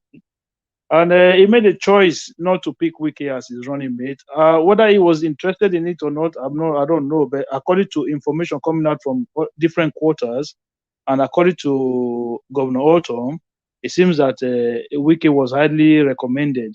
So, but Atiku decided to go a different path. I think in a democratic settings, I think people we call leaders should have it in them to be able to accept such decision. If you want to be a party man and work for your party, regardless of whether you profit or whether you lost.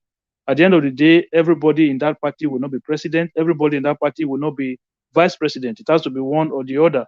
So the most important thing is if you have been there for that long and you have carried the party for that long, I don't think this single decision should be what makes and break for him at the moment.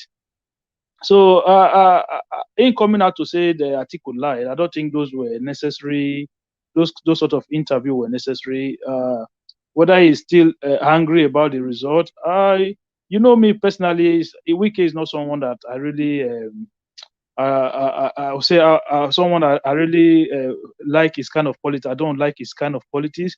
But on this issue, this is not the time for me to be nailing him on his head anymore. The situation has already, event has already overtaken the situation at hand. So I think he should just try and move ahead. And I wouldn't want to see him decamp to a different party. I wouldn't want to see him leave PDP. You know, if we want to build our democracy, we need strong political institution. It's not like every time things just doesn't go your way, you just jump to another party. It doesn't go your way, you just jump to another party. It's not good for our democracy. You know, stay in there, fight for the party. You're not president. You can still be a minister. You can still be something else within the party. You can still be something else in government later. And he's still a young man. 16 years from now, Wike can still be contesting for president. So I don't understand. But Mr. Hakim, do you think the way Wike was being treated in PDP, if every politician continue like that, maybe someone to play Mr. Good Guy, let it not be, let's maintain our democracy, or let's do our system like this, don't you think the cabals will continue taking advantage of those loyal ones as Wike is to PDP? Do you really think Wike was treated fairly in PDP? My sister, I don't see any. What sort of heel treatment did he get? He never got. There was an election, a primary election. The vote was heard. It was publicly. It was broadcast publicly. We all saw the event. Okay, fine. You can say people paid for delegates. Wike as well paid for delegates. So it came down to Tambuwa making a decision, and Tambuwa made the decision against Wike. So, so what is it that Atiku did wrong in all of that? He is the presidential candidate, and it is his own personal right to choose whoever he wants to be his vice presidential candidate. He is going to be the president. He's going to have to live with that person while he is in government if he was to be elected. So that decision should be. In that case, what do you think is the need to set up a committee for that if Atiku cannot listen to the voice of his party's committee, according to them, that they were set up for that the number of the votes for Wike was actually higher than that of Okowa? If he cannot listen to the few committees that were set up to handle that issue, why did you think he can listen to the whole Nigeria and can stand as a democratic president? Yeah, but according to the information according to the information that's out there, I wouldn't say that I get because I don't have any direct information from any direct source. According to the information that's out there, it was not Atiku himself that set up the committee. The committee was set up by the PDP. That is what I understand it to be. Yeah, that's what I'm saying. If it's set up by PDP, you are representing the PDP. For you not to accept the decision that is coming from the committee set up by your party, you choose to follow your own personal decision outside what the people are saying. How will it be fair to Nigerians to become that democratic president that we are looking for? Yeah, but madam, what we all need to understand is this. Those committee members are 0.000000001% of the Nigerian public, right? So why is it democratically sensible for them to be the one picking a vice presidential candidate for somebody that was elected by the party candidate? So you can look at it from both sides. Why would a party set up a committee to be picking up a vice presidential candidate for somebody who is their flag bearer? Definitely, certainly, it should be the man himself who will say, okay, this is the kind of person I can work with. So what if you go and give him somebody that he cannot work with? Then you have a government. Look, Atiku, if he was to win, is not going to be the president of PDP. He's going to be the president of Nigeria. And you don't want the situation of Obasanjo and Atiku all over again. Why, if they were to be elected? So at the end of the day, the man have to pick somebody that he feel comfortable working with. That is how it goes. But I don't think it was intentionally want to spike Wike or anything. I just feel like that is the decision the man wants to make, rightly or wrongly. That is his own decision. He made the decision. He's going to live and die by that decision. So I don't understand the idea that Wike is being sorted or is getting hungry. To be honest with you, I'm not sure he's actually hungry. I just think it's the people around him and the people who work with him that are angry about that decision. Wike himself, personally, I don't think he's angry. I think maybe there are a lot of people around him who are just being sorted about that decision Atiku made. But sometimes you also want leaders as well that can make solid, bold decisions. Like people who can make decisions that will go against popular opinion sometimes. So that is one of the qualities of leadership. I'm not saying Atiku is a good leader. I'm just saying such decision is something you need leaders to make at sometimes. So because I know some people will say I'm supporting Atiku. Now I'm not supporting Atiku. So please, ma, can I ask him a question, please, ma? Please, if you allow me. Okay, hold on, Mr. Alex. I'll come to you. Mr. Hakim, I would like you to touch on the issue of security after the question of Mr. Alex, because right now there is a video being played where soldiers are saying that the politicians are playing politics with people's life, that they are not being given order, they don't allow them to go after these bandits, saying that how many are they that they cannot handle, but they are playing politics with their life. Madam, sorry, I'm going to quickly cut you short here. Sorry, I just want to quickly cut you short. You see, that on that matter here, that is one of the reasons why I was hoping if Sowore had made ground in this election. Because so far, so good among everybody that I've seen, he's the only one that have said something that really made sense. You see, when we have a problem in Nigeria like this, somebody is profiting from it financially. So the idea that you are facing a kind of a war, and then the generals that are failing in that war are being rewarded, continue to stay in power. You know, Sowore said if he was to be elected, from day one, he will fire every single general that has been involved in that Boko Haram war. And that is what the president should be doing. You understand? These people, these generals, look at Buratai, see how much money he made while he was there. These generals, it is not, let us be honest with ourselves, this is not a politician problem. This is a cabal within the military. These people are making huge amount of money from this issue.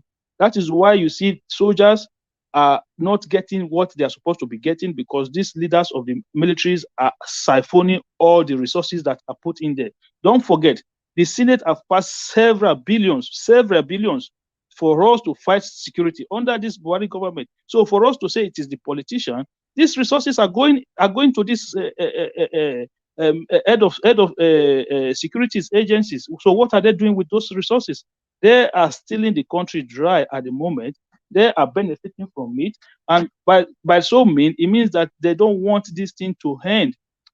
Look, all those people that you see that are kidnappers, they have people behind them. Look, we were all aware of what happened during INEC time. INEC had people like Osubo in the police force that was behind him. You cannot have this kind of thing going on without people who are sabotaging.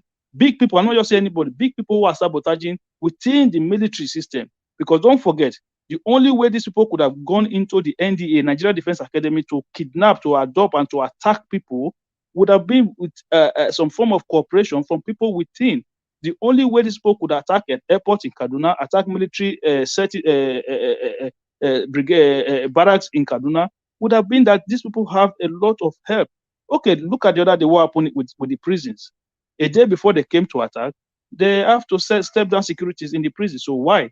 So there have been no consequences. when it comes to those military heads, and that is Mr. why you see. Hakim, are you saying, for example, Buhari being a former military person, right now he is the chief of the armed forces of the Federal Republic of Nigeria?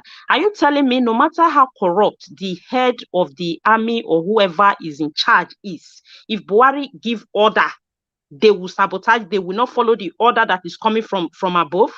This is what I'm trying to explain to you, that the problem, because when we say politicians, I think when I say it's not politics, you think I'm including Buhari. No. Buhari is not part of those.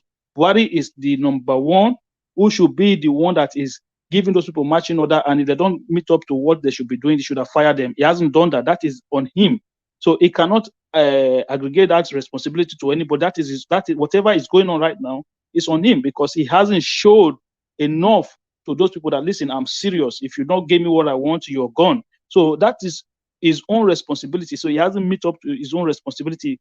Put that aside. What I'm trying to say now is that for us to look at other ways that the Senate and other form of politicians have actually assisted the military financially. And don't forget, this country spend money to go and buy Super Tucano aircraft from America. So they've spent money to acquire weapons. But a lot of this money are going into the pocket of those military heads. Look, the last time a chief of army staff had his helicopter crashed and the man died just because he just said a simple thing. A very small thing he said, that was how that man lost his life. Till today, it was as if it was just one single fly that died. Nobody even recognized this man, a top military man like that. So you have to look at what is happening. Okay, Mr. Hakim, let's take Mr. Alex's question to you, then you round up. Let's go to people that are just joining. Mr. Alex, can you ask him the question so that I can round up with him? Yeah, my dear brother, thank you. It's been a while. How are you, Mr. Hakim? Yeah, I'm good. Thank you very much. And yourself? Yeah, I'm great. First of all, on Wike's matter, I used to be a Wike's fan, not any longer. After the delegates dying, it disgusted me, and I see him as a filthy, like a British aspiring prime minister said, the Nigerian politicians pollute the heads, that they stink. So he's in that category already, even if I have respect for him in other area of his, abilities, like his charisma. Are you aware Atiku is a Fulani man, Mr. Hakim? Number one, right? And number two, the president of Buhari, the president of Nigeria right now is a Fulani man, right? Yeah. Then, and number three, there is an understanding, or in fact, in the PDP constitution, there's what they call zoning. Yeah, and there's an understanding. All this why, for example, Obasanjo had a vice president who was from the north.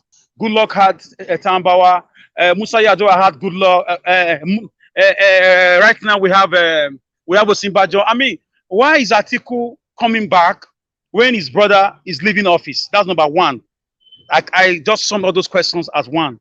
Then number two, I think that is what got Wike angry, even if he lost. And a sitting governor came out, Benue State governor, to say a committee was set up, because Atiku is like above the party, above the law, for him to override the committee, 17-man governors committee. 14 said Wike should be chosen. Atiku went ahead to choose Okowa, who in the realm of speculations is more controllable. It's easier to deal with, to avoid Obasanjo Atiku scenario, like you said.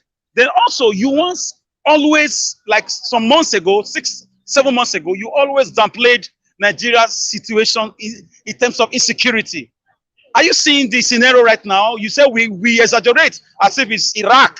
You always come at some of us on this platform, although constructively and jokingly, that the situation in Nigeria is not as exaggerated. You have family members who are living in peace, and it is okay. We are just talking out of hate.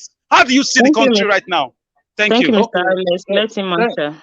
Thank you very much, my brother. I think you put a question to me that that I cannot answer, which is the decisions made by Atiku. My submission earlier was just based on personal opinion, and if I was to answer your question, it will still be based on my personal opinion. It's not like I have a first-hand information from the Atiku campaign team.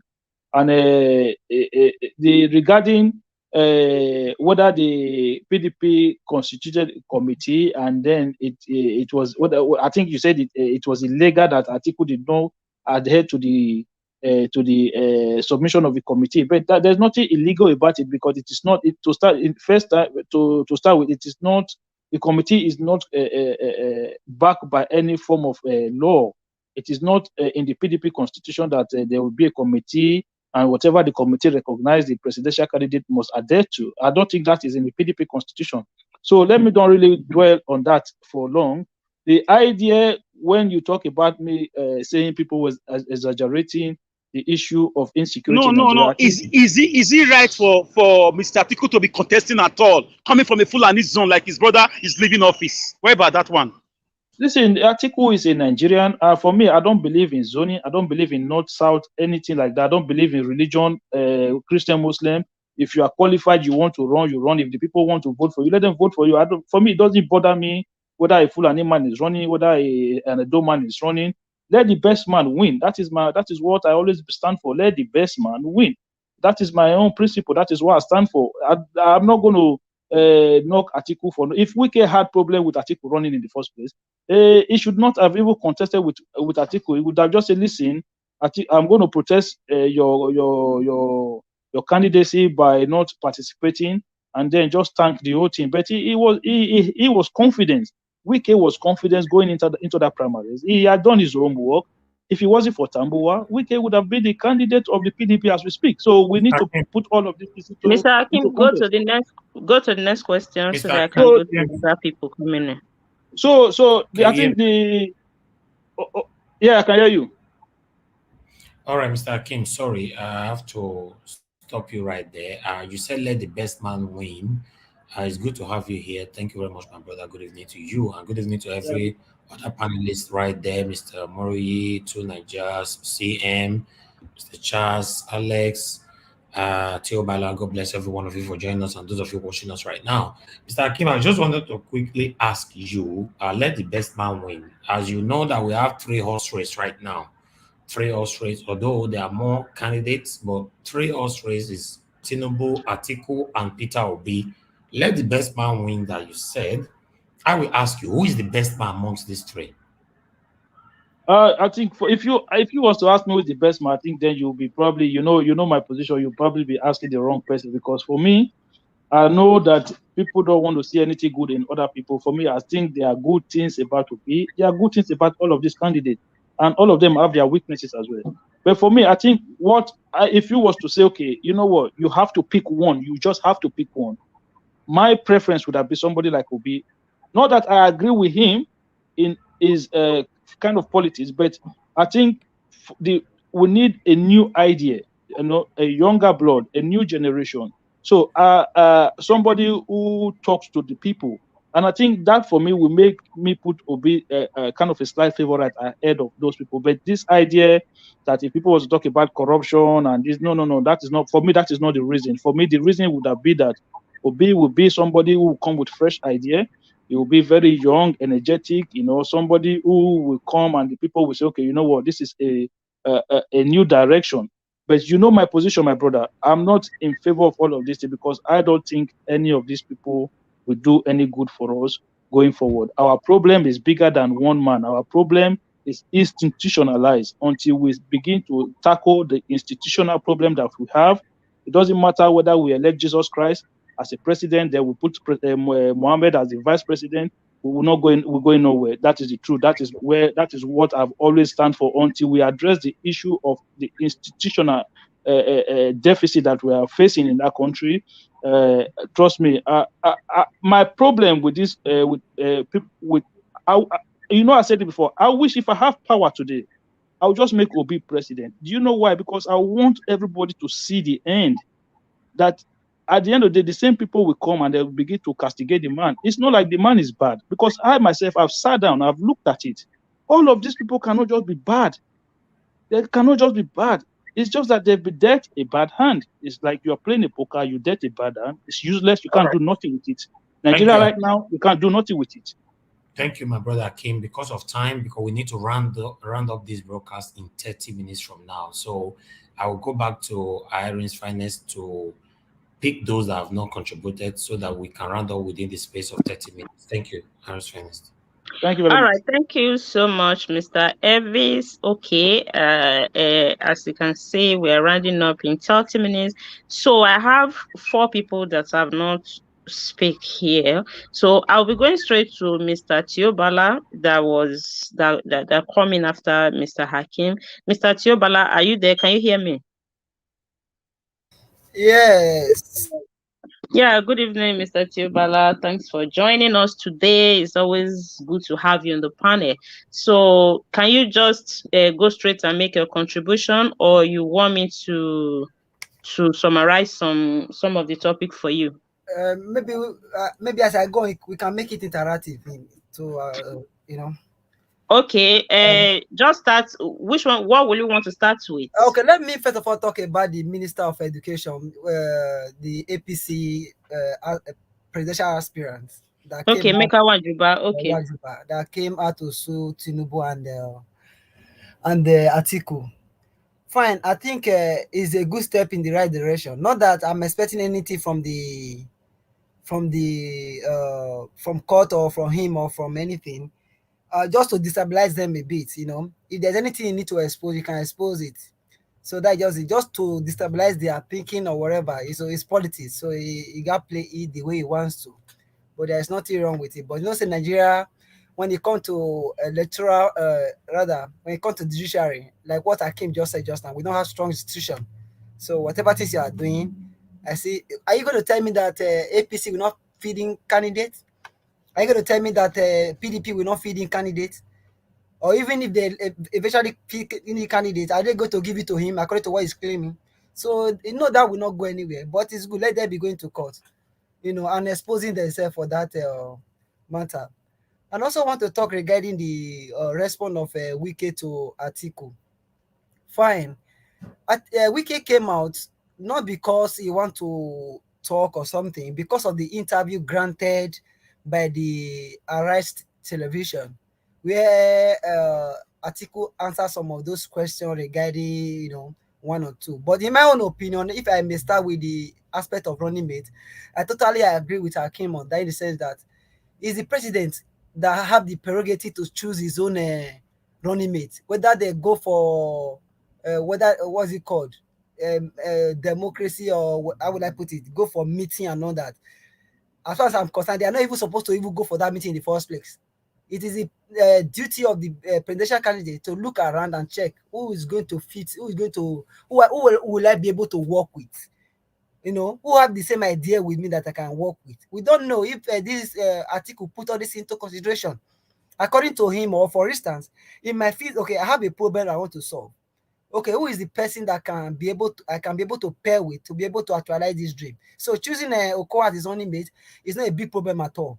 For me, as far as like I said in this platform some days ago or so, I'm even happy that he chose Okowa, because if they are choosing the person of Nyesom Wike, whether we like it or not, is love across all the South, even across the Southeast. People love that man. If he has chosen that man, it will be a big problem for Peter Obi, whether we like it or not. Choosing Okowa, I think it does not pull any weight. Even if it does, you know, maybe it's going to be data. I don't see any Edo man talking about Okowa or any other person talking about Okowa. I said they are party faithful or whatever they call themselves, you know. That's just it. So choosing Okowa is a good step in the right direction. And I will not blame Atiku for that. Any day, anytime, any day. As far as the constitution allows that, I will not blame him for that at all. Regarding the what's it called? The current president coming out. No, it was a video in 2015 where he was talking about the issue of a dollar rising up. It was 198 then, or 198, 200 thereabout. It was, you know, fluctuating between those ranges. They came out with lies, you know. It was even Tinubu that was you know, propagating this candidate, telling the whole world that Buhari will come and fight insecurity. When France was in problem, they turned to their general. When this one was in problem, they turned to their general. So why this what is Minister of Wars? I don't know. In Lagos now, what's this man's name? He also came and start talking. In short, all the APC, all of them, They were talking all this rubbish and everything with the message of change. Today, they have changed from at least the better life we are even living to some extent, you know, to the worst. After all, the president said is from top to bottom. You know, they don't have any good any good policy regarding economics. They don't have any good policy regarding education. They don't have any good policy regarding health and every other thing. And even before the election, it was glaring enough. What's it called? Buhari was not coming out on media to come and speak or issue regarding the Nigeria economy and all that. He was not talking anything about it. He was just talking about devaluation of naira because maybe he had one or two people saying it. You know, there was no. Okay, Mr. Chebala, let me give a topic that is extremely important right now based on this 2023 election, then you round up with that because of time. About the snatching of the PVC machine in the church in Judicial, what can you say about that, and what security risk did you see in this 2023 election if we cannot even secure a registration center? The point that was the aspect I was actually going towards, because when I was talking about Buhari not coming out on media, the same thing is happening with Tinubu right now. Tinubu is not fit. He's not ready to hold that position. And at the same time, he's not coming now to come and tell Nigerian public that this is the idea of what he is going to do, and this is the problem, this and that. He's not coming out on media. And the only way he believes he will win election is to deploy all these thugs. It will deploy stuff because that is what he's known for. He's a drug dealer. That is what he's known for. He doesn't have any good record of academic background or whatever, other than falsification of age and result and everything up and down. So my whole point is that you don't expect any person to win election apart from using all those talks. So that is his own machinery. That is his own method, and it's to continue. This is just the beginning. I must assure you. During election, he's going to deploy more thugs in Lagos. But I want to let him know that this election is not the election he used to know before. It's not the usual election. And besides, we are using beavers. He's going to play a very vital role in any election. And regarding the issue of somebody asking a question, will Peter Obi win? And if he win, will they allow him get there? This is not an election between two parties anymore. It's an election between four major political parties. Whether we like it or not, NPP or whatever they are called, they are in this election. And it will they will destroy more votes in, how will I put it? They are going to take more votes in the northern part of the country, where Tinubu is even hoping for. And where the Tinubu is hoping for now, he has destroyed it by taking a Muslim ticket. So with that, even today now, all the Christians in the northern part of the country had a meeting, you know, against Tinubu ticket. I don't know where he's going to get his vote from, not even in the north. I'm telling you the truth. Not in the north, and not even in the southwest where he's from. Even as we speak right now, most of the social media people from the southwest, they are against him regarding his own policies. And are you talking about the South? So definitely Peter B has a better chance, and you just have to, you know, still keep on with the message of hope and still preaching it. That's what I believe about that. So the issue of PVC snatching, if they like, they keep on snatching it. This is not election as usual. Many people is going to turn up for this election, and it's going to take a different shape entirely. And with their structure and everything, Nigeria PVC registration over the years has been over 80-something million voters registered and all that. Still, only 28 or 30 million people have came out to do their voting and all that. And I'm telling you, this time around, you are going to have above 50 million.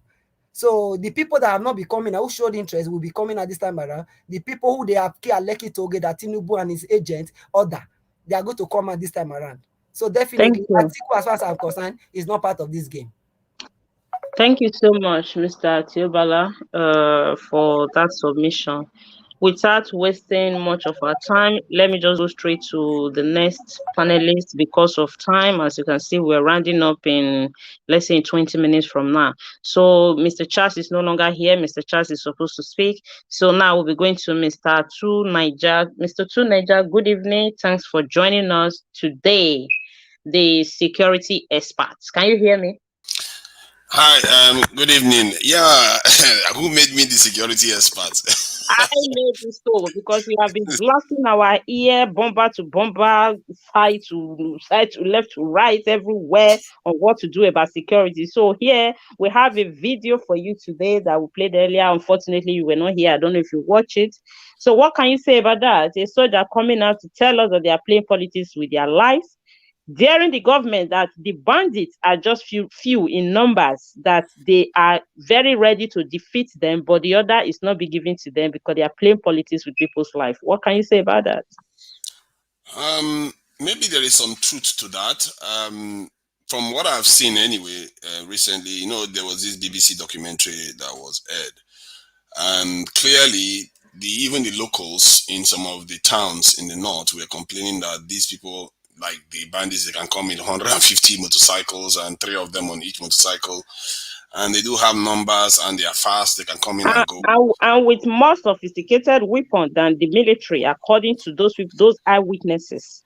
Yeah, I saw some of the guns that they were using, and there are so many angles to this. It's not even funny, and this is why, if you look at the north, it's wide ranging. There's open lands, far, big forests, and how many people do you have to man those places? And somebody has to keep River State safe. Somebody has to keep Delta, Bayelsa. All these places are a lot of resources are being generated there for the country. Have to keep Lagos safe. With 100,000 soldiers, how many people are you going to? And then they have to protect ministers and protect commissioners and all the important people of the country. Do you know why I throw this question to you particularly? Because I've been in the comment section where you always been in the panel dragging Nigerians, dragging people. I am saying this now. This is the video this evening is like speaking from the horse's mouth, because you have always been on the numbers, which I completely agree with you, that Nigeria needs to recruit more forces, both in military or in police or wherever. We need more numbers. I quite agreed with that. But right now, a soldier is telling you that they are capable of defeating these people because they are few in number. That is, the bandits are few in number. But the government is behind this. What can you say about that? I don't know about whether they are few in number, because the reality is that he may be right in terms of, okay, the ones he knows in his own area, he can go after them and defeat those ones. But they defeated quite a lot of them in the northeast. But guess what happened? He moved to the northwest. And before you know it, he moved to the southwest. He moves because when they spread out, because they are thin on the ground, they know they can make money, they will just go somewhere else and go and make money. You go after them in one place, they go somewhere else. It's not like they are situated in one spot. This is the problem. And then there's another angle to this. There are conflicts between the Hausas and the Fulanis that, it's something that I've been saying before, that we don't look at the north and we just think they are all one. There is a conflict right now between Hausas and Fulanis. And we just lump all of them together as if they are all the same group of people. That kind of conflict, you can't just go there and start shooting both sides. No, not we, because in this platform, I remember vividly well, when most time when Mr. Elvis is presenting, or when myself is presenting, and even some few panelists here have always made it clear, and Hakim is one of them and is right here. We have always made it clear to people the idea of generalizing tribes is not welcome. Fulani have good people, they have bad people. Hausas have bad people, they have good people. We can't just be saying they are the problem. In fact, them as a tribe are the problem. Unfortunately, most of them are fine in the scenario of this crime that is ravaging in every part of the country. We can't dispute that. But saying that we are grouping them together, many people are not. I know quite a number of people are actually seeing them like that, and that is why we are here to educate them. So you can as well educate in that aspect. They are not just the north. Yes, I agree with that. This is exactly what was made manifest. I've even had Fulanis talk about how they use the Hausas and all kinds of stuff. And especially when the Southeast complain about stuff, they forget that they have an ally in the Hausa, because the Hausa people have been marginalized in Nigeria. It's the Fulanis that have been head of states and holding all these positions. It's not the Hausa people. They too have been marginalized. So you can see, if these two sides manage to figure out the way to come together, they can make a big change. So that is one aspect of this thing anyway, the dimensions of that conflict. But I also think that there's an element of this thing numbers that is very, very critical. Because if I look at it on the ground, it's very obvious that you will have a problem. Here in the UK, when there was a riot once, and the people that were carrying out the riot decided to organize themselves and spread out. Even in the UK, with all their policing and their military, they couldn't secure everywhere. They had to just retreat and go and secure the most important areas. Then after the riot, they use the CCTV cameras to go and start arresting everybody from their homes. So it tells you that when people mean business, you can have the numbers that compare even the UK had, but they couldn't secure everywhere. Not to mention Nigeria that has, like, compared to the UK, like 5 times less numbers. How can you secure a people that want to go and kidnap people to make money out of it?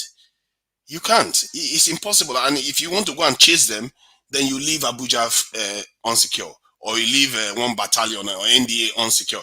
This is because there's not enough people to go around. That is the problem. The numbers, we need the numbers in the field so that we deny them space. Can you imagine 200,000 soldiers just marching into any state? They will just push all the sweep off the bandits easily. It's like you're not getting this scenario. The few that they have are not allowed to work. If they don't allow the few to work, how do you think they will allow 300 million to work, even if we have 300 million soldiers right now?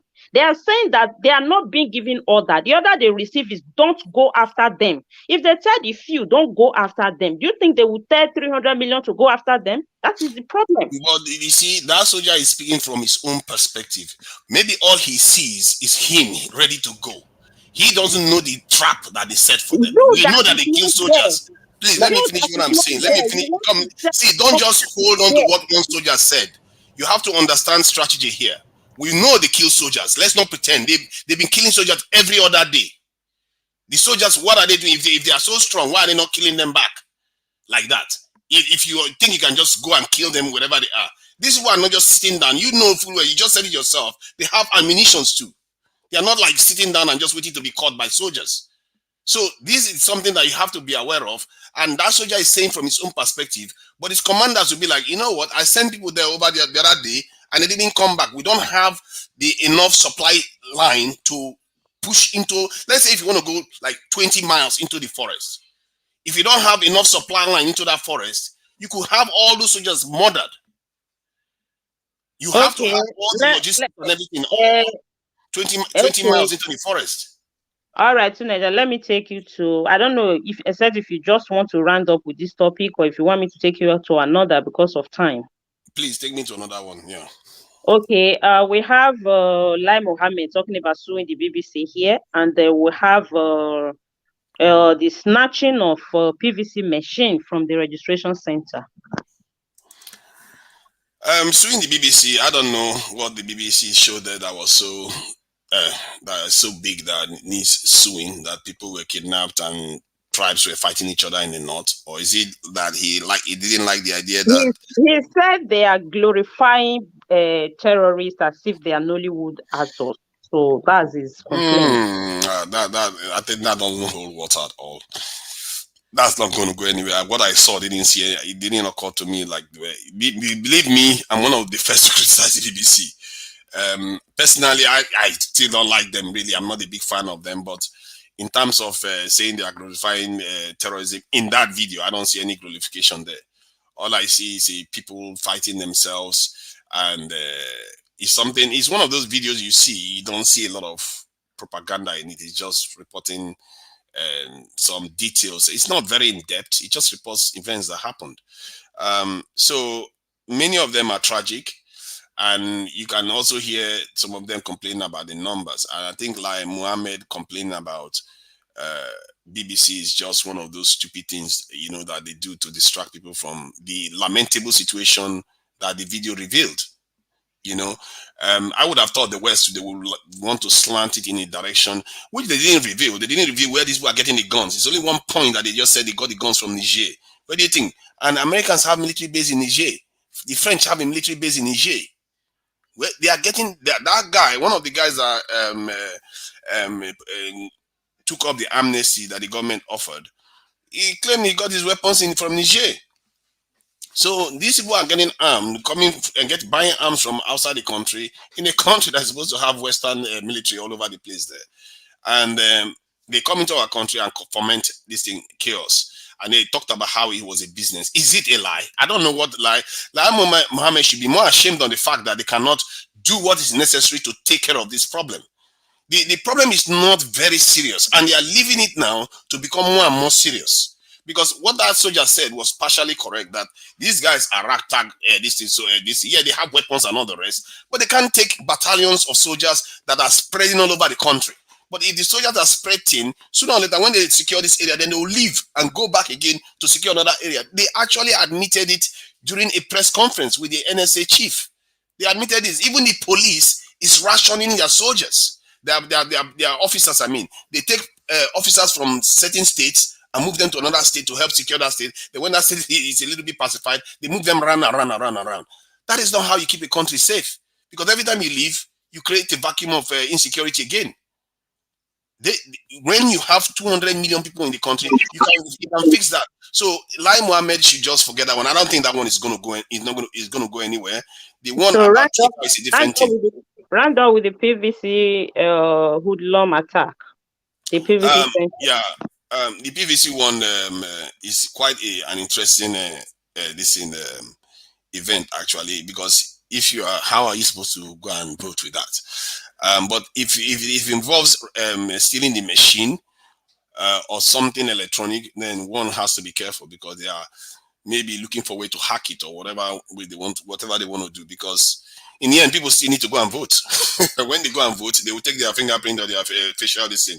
So even if like pack your PVC, pack them away all you want. I guess you could prevent people from getting the PVC. Maybe you could do that, so that they are not allowed to vote. In other words, disenfranchising them. So that's something they need to prevent. All those things are criminal acts that INEC is supposed to be responsible for dealing with anyway. So I hope they do a lot of a better job. A lot of people are praising INEC recently, from what I gather anyway, that their system has improved a lot. So this election is probably going to be one of the best ones in terms of being freer and fairer. In the way compared to how Nigerians conduct politics. So yeah, that's my take on it. I just hope that they figure out why they want to steal those things. It's not only about the 9 people. If it's not only about the 9 people vote, they want to look for a way to hack those machines. Yeah, that's a big concern. Thank you. Thank you so much for joining us today. I have Mr. CM left. I don't know if Mr. Evis wants to say something before I go to him. Okay, before I go to Mr. CM, please, the people on the comment section, continue to like this video, continue to share. We have a lot of people that might want to watch later. And if this is your first time that you're coming across our channel, please endeavor to subscribe, like, share, and support us with the $sign at the comment section via super chat. We really appreciate you all for your time and for always being with us. Stay with us as we go to the last panelist for the day. Mr. CM, good evening. Thanks for joining us today. Good evening, Niger Watch, and good evening to everybody. Sorry, once again, I'm late. I don't know. Mr. CM, I hope you are okay. Your voice is a bit down. So have you been following us? No, I just came in not quite long, because I know I'm late. I should have joined about 2 hours ago, but I couldn't make it. Though I had 1 or 2 things they were saying. If you can just quickly put me through, let me run. Yeah, that's not a problem. I can just give you a summary of what we have been talking about. We're talking about Wike as usual. I mean, Wike is complaining that Atiku has lied based on the interview Atiku granted the Arise TV the other time, talking about reaching out to Wike, trying to solve the problem in the PDP. Wike has put his statement on the floor right now, saying that Atiku is actually lying. And President Buhari has fought Goodluck Jonathan for the failure of his administration and the issue of subsidy and all that. Lai Mohammed saying that he wants to sue BBC for the Zamfara documentary concerning bandits that they did. Then the snatching of PVC machine in the church where people were registering in Judicial for the fear, of most of the people we vote for Labour Party, and Emeka Wanjuba suing Tinubu and Atiku to court for allegedly buying the bribing the delegates during the primaries. He want them to declare him as the eligible presidential candidate, and a soldier, of course, accusing the government or people on top playing politics with the life of the people, that they can go for the bandits, but they are not allowed to do so. So those are the issues we are treating today. Okay. Let me start with the last one. A soldier accusing the government of playing politics. Of course, that is, we all know this. At least I know it, even if some other people may deny. The thing about this is the turning point of this war on terror or against Boko Haram was the moment the Lieutenant General Ihejrika under Jonathan. Jonathan gave him everything, say crush these people, and the Ihejrika was head on, coasting home to victory, only for the Northerners to make a meeting and then tell Jonathan that they are killing their people, they are not killing Boko Haram, and they fabricated all manner of lies. It was then revealed that El-Rufai, Atiku, and who again, there are about four or five of them, were holding meeting with Boko Haram somewhere in Meduguri before the Chibok girls were kidnapped. All these things are, for those that their memory must have calcified, not mine, they should remember. Let us remember what Jonathan was saying. So if the soldiers say they are playing politics, it is true. This issue of bringing Boko Haram or these things, they were brought in to disgrace Jonathan from office so that they can further their agenda of Fulanization. That is what we are seeing today. That is what is panning out. There is no way you can tell me that the government is interested in stopping Boko Haram, that they can't be able to do it. They know where all of them are. Who are those giving them weapons? We've had cases of when they in the forest at night, they use helicopter to go and drop weapons for them. It was because they were camped in every forest, so that by this year 2022, then the trigger will be released.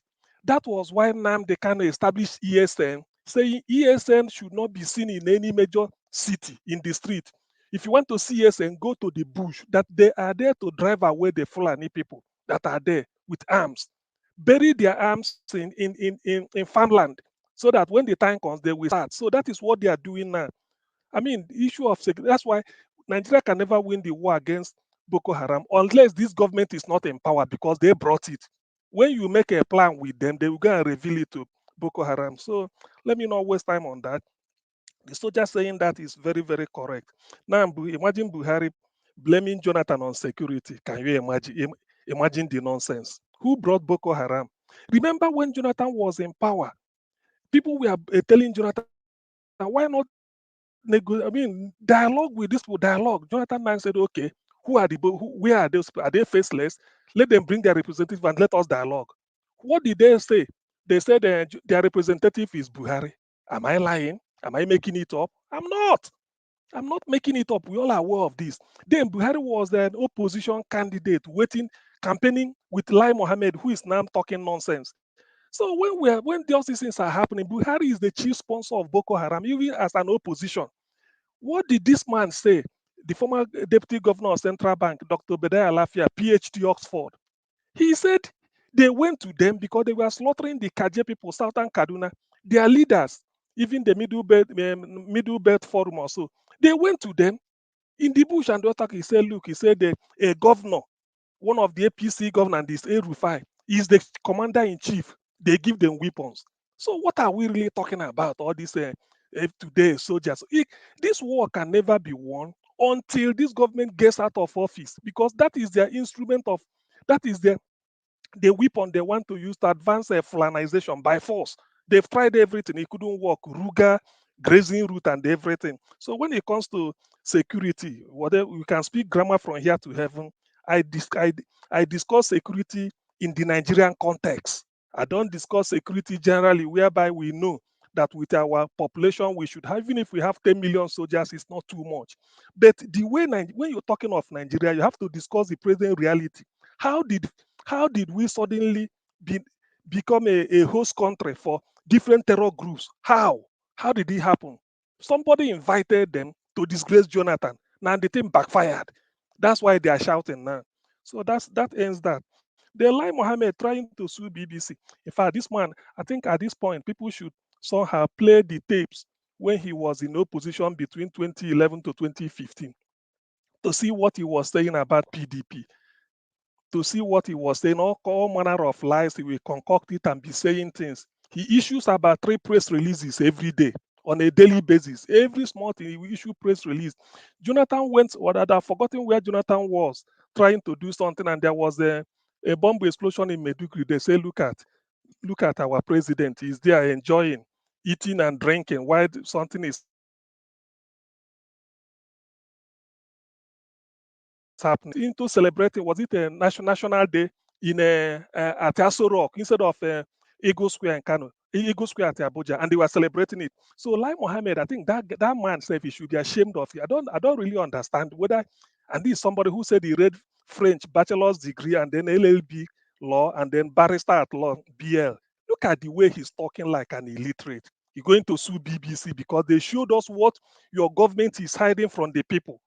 They showed us, BBC said, these are the terror people. They showed us the video, what they are discussing. Lai Mohammed can never show it. He's hiding it, and now he's trying to blame another person. I mean, this is a fuck-up government, man. Then snatching of PVC machines at Ijesha. You see, there is the handwork of Tinubu now. We all know this. He can never do without fraud or forgery or violence. We know it. Somebody revealed that, I think he's an in-law, that Tinubu is 86 years old. Of course, it's true. We know that Tinubu cannot be older than his daughter by 10 years. It's not possible. So we all know this. Tinubu, this is the only way they can, they can frustrate maybe Peter Obi and his movement by either they use the voter suppression to go and say, stop people from registering. The other day at Amuwo Odofia or somewhere around Ojo Alaba, Alabi International or Trade Fair, it was shown earlier a month ago, 2 months ago. They went there to tell people that attack the people going to register for PVC. So they use all type of, particularly in Lagos. Remember that in 2015 or 2019, Igbos were voting around what is it called? Ajao area of Lagos. What the Tinubu thugs did, went and burned, and in a polling station, went and burned their votes. What happened? So that they won't vote. Not knowing that APC is Sanwo-Olu, Yoruba. PDP, what is it? Agbaje, Jimmy Agbaje, Yoruba. The ADC, the other candidate, Yoruba. So whoever you vote for that day is a Yoruba. Yet they are still insisting, even Tinubu. So when all these things, when they are even saying it, I don't know why Nigerians should be, should be happy in a way that all these revelations they are getting it, because this is like the hand of somebody who is preparing poison for you. Suddenly he's now having a taste of his poison. That is the issue, because this is what they lined up for Jonathan, but it didn't work out now, and the terrorists now fighting them. So that is as far as that one goes. For Wike's response to Atiku, the thing about Wike is that I don't know whether he's trying to be a celebrity in a way or he wants to be honest with himself. Wike, whatever Atiku say, why are you giving us a teaser that this introduction you will reveal? What are you revealing? You were denied, you were used and dumped. It's as simple as that. You bankrolled Tambuwa in 2019. He lost. You went to Atiku, used your money. Atiku didn't win. You came back only for you to be in the race. And Tambuwa played you before everybody and supported his brother, calling Atiku my brother. So what is Wike really? I don't even have sympathy for him. There's nothing he will say that will shock me. The thing about Wike is that why are you using River State money? Go there, donate 500 million here. Any market that burns in the north, you go and distribute money because they will make you president. What are you? Who are you? Who are you deceiving? He's only deceiving, making a mess of himself. In the end, whatever he says that it won't work because they've used you. They've known the type of person you are. If you had kept quiet at the when you know that you are being played, then you switch. You get out of there and join Labour Party. As simple as that. There's nothing bad in it. You help to build it. If they say, then you tell them that okay, Tambuwa supported Atiku his brother. Peter Obi is my brother. I believe in what is good for the geese must be best for the gander. So what is he still saying? As for Emeka Nwajuba saying that he will sue Tinubu and the Atiku for bribery using all this, that guy He has sued okay, them. he has. I He's think just he has looking. done that. He's just seeking for notice. I hate people. I don't like all those type of. Why now? Did he not know? Who didn't know? Why did people believe PDP?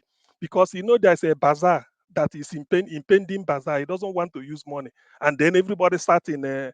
He was in APC competing. In the end, he didn't get one vote because he knows that these are dollar. If you don't have them, so what are you suing them for? What? Okay, who will give judgment on his favor?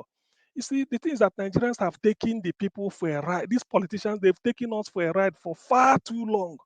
For far too long. I think there are people that when they're even talking, you just ignore them.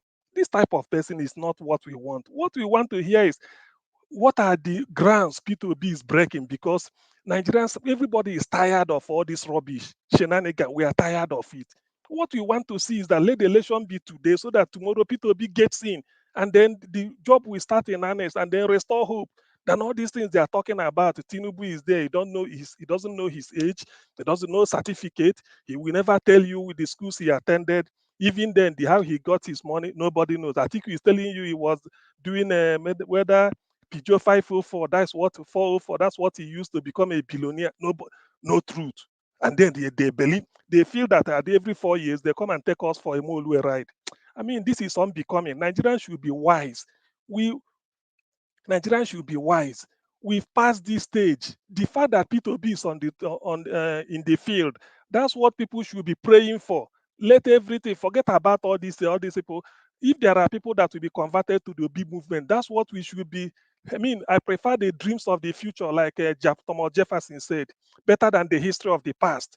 Let us look towards Obi and see the hope is going to restore. Today, they are slaughtering people up and down. If the federal government of Nigeria is not involved in the killing of Nigerians, we can't be at this level. We cannot. They brought it so that to inject fear and then people flannize the country, but it's not going to work. So as far as I'm concerned, to round up, the situation Nigeria is facing today is entirely the making of this government. If Jonathan is still in power by now, Nigeria cannot come to this sorry pass. The fact that BBC is showing this is because the Nigerian media are compromised. Channels, all of them, TVC, they won't show it. Otherwise, they will be sanctioned or they will be queried. But for BBC to say it, they felt that enough is enough. And now we are going to see what the way, and a country in which the terror non-state state actors are giving command that all churches should be closed, and we have a president, and we have a minister for defense, and we have intelligence. They are now taking control, telling you the church when to open, when not to open. We are coming here, we have to do this. You can't travel from Kaduna to Abuja. You can't travel from Mina easily to Abuja. Now Abuja is under siege, the seat of government, and yet you are telling me that the government is not in power. I mean, it's not part of it. Let me reveal this. The grand plan is when the time comes, Buhari will sneak away. When he sneaks away, they say, oh, they've kidnapped him. We go and hide somewhere. Then Taliban style will then come in, but God forbid. They will now say that Nigeria has been falling under the Taliban. Then negotiation will start on how to make them the president, but it can never work. Thank you. Thank you so much, Mr. CM, for that submission. I want to thank Mr. Jerrison Obasohan for this wonderful super sticker. We thank you so much because we can see that you are one of our member. You subscribe to our membership contribution, and you still contribute when we are on air. We say God bless you. We really appreciate what you all are doing in this channel, and God will keep replenishing all in your pockets. Mr. Alejandra Gomez, thank you. I saw your super chat coming again once more time. Thank you so much. I appreciate your encouragement and your support. Thank you so much, sir. That being said, I think we have I'm done with all the panelists, and Mr. Evis is there. I don't know if you have something to say before we round up the show. Thank you. Thank you very much, Aaron Finance. Thank you for a wonderful job tonight. I appreciate it so much. I appreciate every one of you who joined us today on the panelists. I appreciate every one of you on the comment section, all our spectators, our audience, and I appreciate those of you that just joined us for the first time because we got new subscribers today as well. I just want to say thank you very much and stick with us.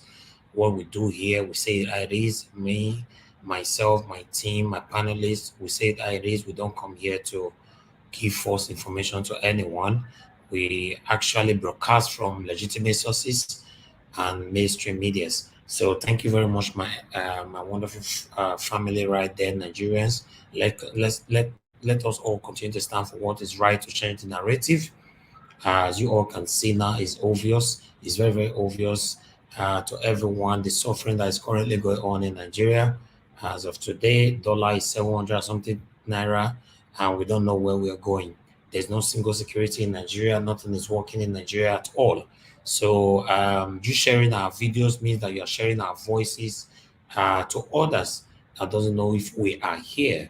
You liking the video as well. You give it the opportunity for YouTube to recommend this particular video to others that have not seen it before. Let's continue to stand for what is right. Peter Obi is the only hope we have right now when it comes to the three-horse race. If you want Tinubu, you want us to suffer. If you want Atiku, you want us to suffer.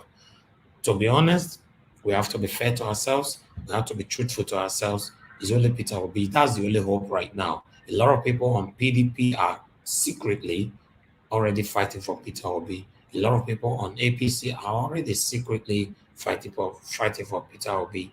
You know, it's not just because of him. It's because we need somebody that will rescue us out of this, like my brother says, siege that we find ourselves. You know, we all are in. It's just like we are in a hostage right now. Nigeria, trust me, there are some videos that are supposed to play today because of the rules on YouTube. I cannot display them here. You know, these guys are coming closer. Although I understand some people are saying because they are now moving to the political class, that's why the government are not now cry out. Yeah, but we don't want to continue like this. You know, we don't want to. Buhari is certainly going to leave office with shame. You know, and the painful part of all these things is that anybody that comes in, they don't send anybody to jail. I don't know. Although I've said it before, I'm using my channel to fight for Peter Obi. 100%. If you ask me, what do I want is Peter Obi. But I'm also going to use this opportunity to let every one of you know, if by God's grace, God answered our prayers, Peter Obi emerged as the Nigerian president. The very first day he's sworn in, that's the day we're going to start checkmating him on this same platform. I understand some of you that have been saying, thank you, Nigeria World, thank you, Elvis, thank you, Irene's World, thank you, this, thank you. Listen, I know many of you will come back to insult us when it gets to that time. That's what we do. Mr. Evans, you can say that again because we can't stop checkmating these people. Honestly, Exactly. Mr. True Nigeria have lost in voice to that we have to demand. Nigerian politics right now is strategy. We have to fix who we want there first. Then we Yes. will obviously demand what we want the person to do for us, where we want him to take us. And if he's not taking us there, honestly, what we are doing now is just little. The heat is going to be much. Thank you. Yes, I am one of the people that use my own platform. Please, everybody mute yourself. That use Nigeria Watch platform to fight heavily for Governor Obaseki. Yes, if some of you, if it's been long, you've been following us, you know what I'm talking about. Immediately he was sworn in for the second time in office, we started checkmating him. This same platform, I use it to give Governor Obaseki a serious hit. That's why I said the other time, I'm not saying it's perfect. When it comes to the insecurity in Edo State, Governor Obaseki failed woefully. But when it comes to the things that are actually complained about, you know, Governor Obaseki have done more than 60% of things I complained about in terms of infrastructure, bad roads and all that, many schools and all that. Yeah, he has done it. So it's because the heat was too much. There was even a time he came out, you know, to talk about it, that he doesn't know why people are attacking him on social media and all that, blah, blah, blah. So what I'm trying to say is that we all should understand that we should stand for what is right. If it will be a march tomorrow as the president of Nigeria, I'll be the happiest person on earth. But that instant, we're going to start using this same platform to checkmate him. I know some of you will not be available anymore at that time, maybe because some people have said that some of our followers right now are chameleons. When it gets to some time, we are not going to see them anymore. So when it gets to that time, we'll know who is really ours or who was here synthetically. Thank you very much, my people. I appreciate you all. We need to round up right now. I will give Aaron's word to say one or two things, then we round up. Thank you. God bless you all. Thank you, Mr. Elvis. Yeah, we are going to be rounding up. I can see some people in the comment section that join us here. Sister Rita, I see you there campaigning. Yes, so we'll take our country back. Thank you so much for joining us. We appreciate you. Irene, And can I all say the something people- about Wike? I never got a chance to say anything about Wike at all. Hold on, Mr. Tunaija. For all the people that have contributed with Super Chat today and everybody that have been in the comment section till this time, we don't take you people for granted. Honestly, we really, really appreciate your time with us. We really, really do, especially the people that are always, always, always here, that believe so much on this channel. You believe so much on what we are doing. We thank you for your support. We really, really love you. Now we are going to round off. Mr. Tunaija, I gave you your time before. I asked you what you want to deliberate on. You know you are the security expert, as I call you. You choose to talk a lot about security. But there is somebody I'm seeing here that Mr. Engineer Ken, you were here before. You have not said anything today, and I'm rounding up now. You know how it is. I think it's only Engineer Ken that I can actually give just 2 minutes to make your submission. Then we will round up. Engineer Ken, can you hear me? I've been calling you all day. You are not hearing me. Can you hear me now? Engineer Ken,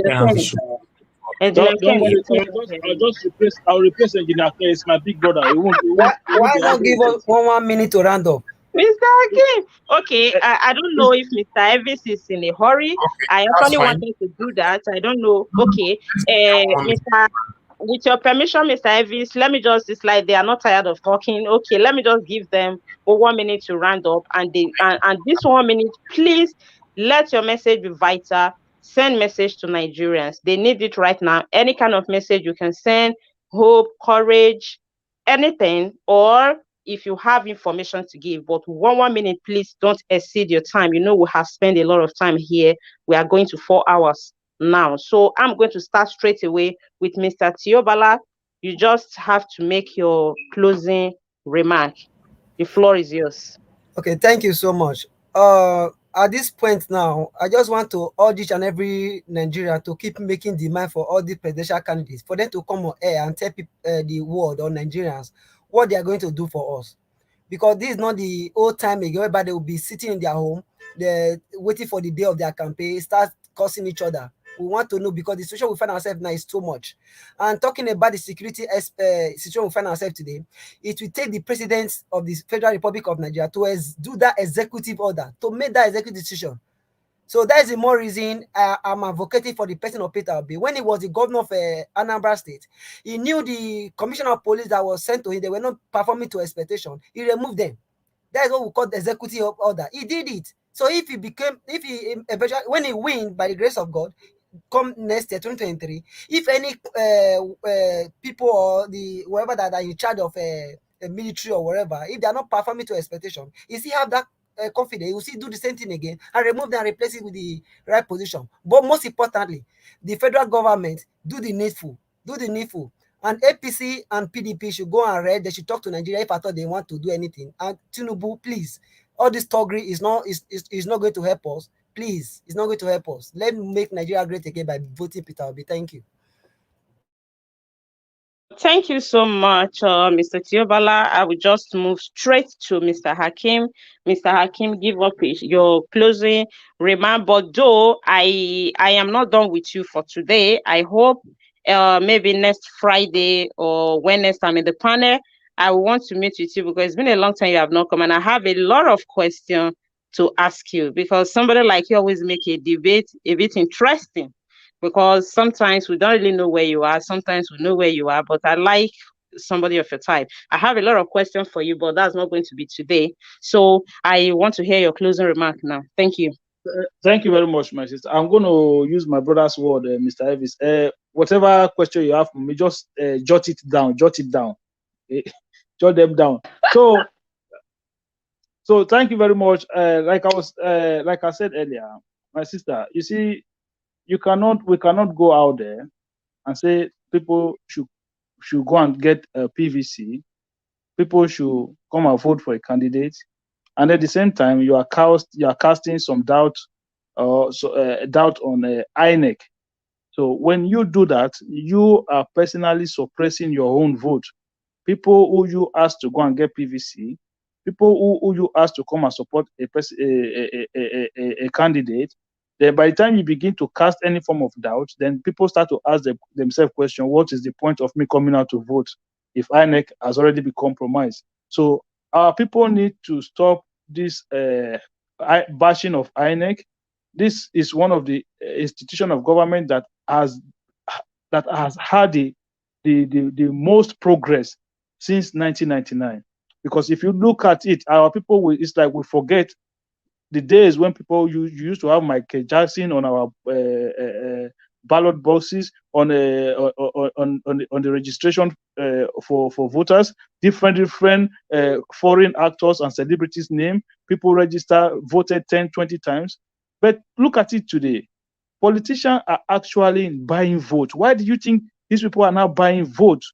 If it's still easy for them to rig election, that is because INEC has done a very, very good job in trying to, over time, progress the system. So is it perfect? Is it 100%? No, but let us give them credit when they deserve it. They've done a very good job. So if you are out there, you are still bashing INEC, just know that you are one of those people who will be suppressing the vote of your own candidates. Thank you very much. Thank you so much, Mr. Hakim. I quite agree with you on that. I'm also on the opinion that no matter how governments and some of these officials are doing in our country has been so maltreated to the extent that we can't stop asking for more until our country is completely fixed. Thank you so much. I really appreciate that your submission. I will go straight to Mr. Omori. Mr. Omori, your closing remark, please. Can you hear me? Yeah, I can. Yeah, thank you for this wonderful opportunity. Thank you for your wonderful and intelligent moderation. I want to say Nigeria is in a very critical situation. We talk as much as we prepare for the election. Our major concern should be the security situation in Nigeria, because we can only talk of voting for our candidates if the environment is conducive. So the greatest concern we have today, the greatest challenge we have today right now is security of lives and property in our country. As we pray, as we galvanize our candidates, let's pray fervently for our country, Nigeria, and do whatever we can to defend our people. I know at the end of the day, there will be hope and there is light at the end of the tunnel. Thank you very much.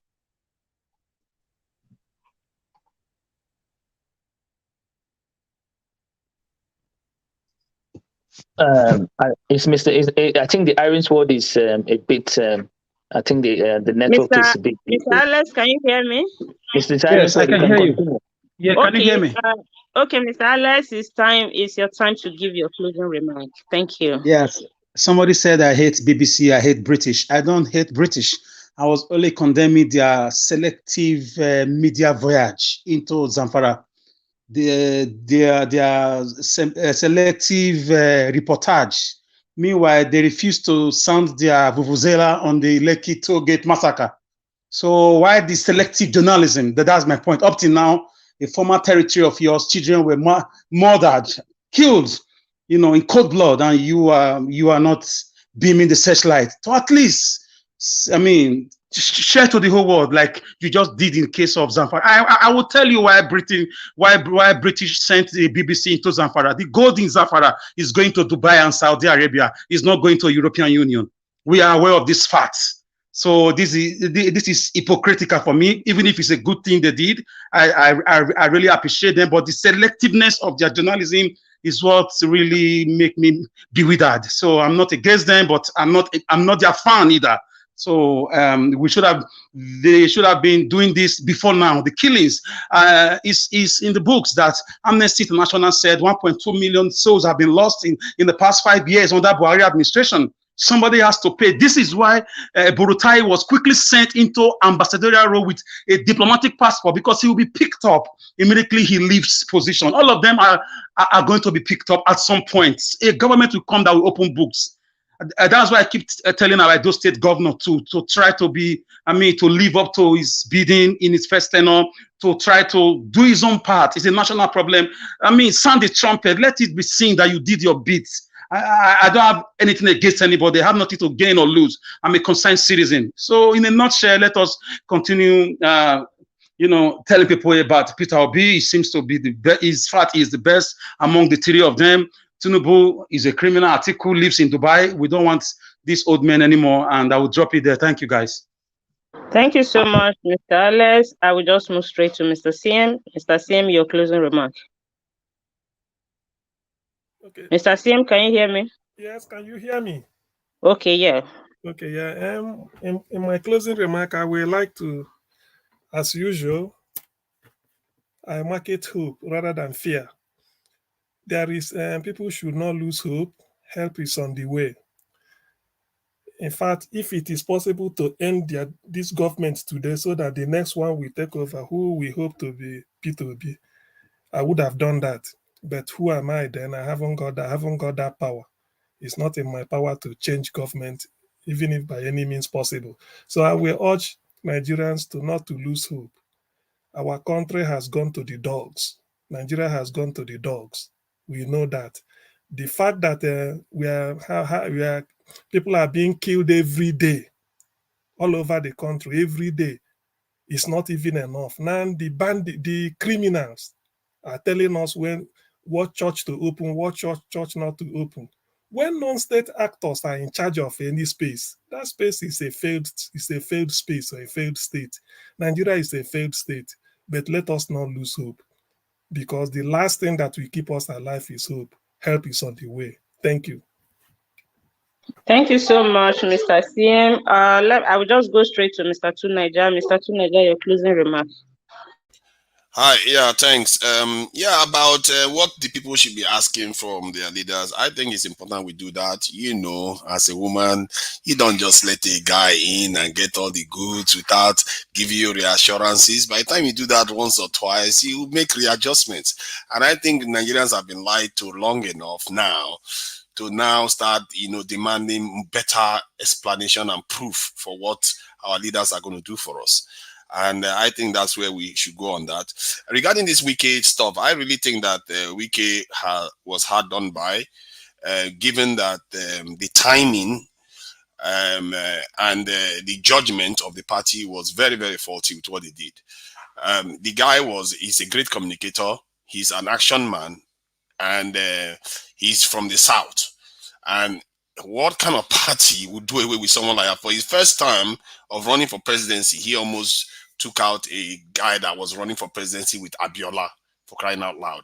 And I don't know what kind of vanity drives Atiku that he wants to be president at all costs. He doesn't care about the nation. He just goes on running and running and running. Whether he's suitable for the job or not, he doesn't care. So that, for me, that's a sin against the nation, and that is what is happening. This is what lit the fire under the movement of Peter Obi. Because if Wike had won that, Nigeria would have been better off for it for one. The South and the South, it would have voted for that guy in droves. And whatever people like to say about this Wike, he's an Igbo man. His three names are Igbo. I don't know what people keep saying, just because he doesn't want to say he's Igbo because he's in Rivers State. He's a full-fledged Igbo man, and that he stood the best chance of an Igbo man becoming president. And that was taken away from him by this Atiku guy, that his brother is in the president right now. So I really find that a regrettable and lamentable state of affairs. Not to mention the fact that we had this gentlemanly agreement about, moving regionally in terms of presidential candidate, that he completely betrayed. He didn't care. So that is just wrong. And I don't know what Wike should do, but Wike, you have to admire him for his level of loyalty to the party. For me, loyalty is the holiest good of the human heart, and that guy had displayed it in spades to be holding back this long. I don't know what he's going to do with all this stuff he's going to say. Personally, I don't like that. I support the guy that said he shouldn't have to be saying. If you want to say something, just say it. Don't hold back. Guess what? That's what Wike does. It's a showman. So that is that on that one. In terms of our Nigerian government being a little bit, I think what is going on here is that you're taking more than 1 minute to I'm sorry. Buhari is just incompetent. That is highly, highly incompetent. Now I'm beginning to understand why people say that he didn't pass his GCSE and all that stuff. I got F9 because the guy, he's incompetent and he surrounds himself with people that are actually incompetent. That is this tragedy of our situation. The guy doesn't care about ruling. Let's hope that the next person that comes actually wants to run the country properly. Because what we are facing is not insurmountable. It's an easy problem to fix. It's just you just need the right person that actually wants to do the job in place. And let's make sure we make our demands clear so that they don't even for 1 second doubt what we actually want from them. Thank you. Thank you so much, Mr. Atu Niger. I will just go straight to Mr. Israel. Mr. Israel, can you hear me? Yes, I can hear you. Thank you so much, everybody. I didn't want to waste you guys' time. I think maybe you guys wanted to give me some minute to, say something about what is happening in Nigeria. But I must respect everyone's opinion. And I must also respect that you guys are closing. I don't want to add more to it. But all I want to say, I want to advise Nigeria. We've had enough. Enough is enough. Enough of this government, of this kangaroo kind of things they are playing on to you. How can somebody who is Lai Mohammed giving? In fact, just as Mr. Kennedy said, this is a republic of comedy. You see a bunch of comedians acting as if they are the one ruling the nation. It's a shame. Nigerians, please wake up. Wake up. We have been in slumber for years. Wake up. I've been singing this thing right for about 2 years now. Wake up. Go and vote the person that can guide you to the promised land. These people you are saying have nothing to write home about, and they will never give nothing. Please, I'm begging you in the name of God. And also, please continue to support this station, and that is why we can air our view. Please, please. Not when we are almost getting to the promised land. Somebody will say, we're not fit. You are not a Nigerian, because Nigerians are bleeding right now. We need to support them and we are here in diaspora. We need to support them at every cost, because Nigeria is your country. All these countries you live in, one day they will tell you you are no longer wanted. You'll be gone, because you should go and check your passport. It says you are a Swiss national, you are a Swedish, you are a British, you are a this, you are a Norwegian. But look at your place of birth. It will tell you the history. I'll leave it for now. Nigerians, think about it. Nigeria is our country. God bless the Federal Republic of Nigeria, and God bless you all. Thank you so much, Mr. Israel. I'm seeing Engineer Ken again. Your connection has not been good today. I don't know if you can hear me, Engineer Ken. Can you hear me? Engineer Ken, can you hear me? Oh, Engineer Ken, I don't know what is going on with your network today, but it's not friendly at all. We can't connect with you. I don't know if you're talking, but we are not hearing you. So if you cannot hear me, I think we are just going to round up straight. Thank you all so much, the wonderful panelists, for your contribution today. We do really appreciate, and your labor of love for our dear country, Nigeria. We appreciate all your contribution, and I hope a lot of people have actually learned from our debate today. And I want to appreciate you all for always coming out with us here, and the people in the comment section. I want to thank you once more again, and the people that contributed via super chat. I want to appreciate you all. God bless you all for all your support, for your constant support, and we are here waiting for you every day. We meet here every day, and we appreciate if you will join us in our next broadcast. Thank you all so much. I will call it a day for now. I hand over to the CEO, Mr. Evis. Over to you. God bless you all. Thank you. Thank you very much, Iris Finest. Thank you. I appreciate your moderating this evening. Thank you very, very much. I appreciate every one of you once again. From next week, fingers crossed, by God's grace, we are going to start announcing how we want to do our own part by printing T-shirts and leaflets and all that to give more awareness about Peter Obi. But we're going to discuss this in a separate broadcast, But I want everybody to know that we are serious about what we want. We're talking about our future here, so we need to do this. And for those, some of you also asking us, we should bring Peter Obi here. We are also working hard on that. Like I said before, it's going to be a short notice. If Peter Obi, although we are already communicating, if Peter Obi, for example, tell me today that it will be available this afternoon, maybe in the next 1 hour, I'm just going to come on air like that. Okay, so we are working on that. A lot of things are going to happen on this channel by God's grace. So continue to follow us, subscribe with us, hit the notification bell to be notified whenever we're on air. If it's your first time coming across this channel, don't hesitate to subscribe to our channel, share our videos, like our videos as well. We are doing something that is going to affect our future positively. That's what we are doing right now. It's all about us. It's all about us right now, not all about the devilish politicians anymore. Thank you very much, my people. Henry's finest have done marvelously well today. Every one of you that have contributed to us super chatting us today, thank you very much. God will refill back your pocket in the mighty name of Lord Jesus Christ. I appreciate you all. I appreciate all my wonderful panelists. Thank you for your continued support.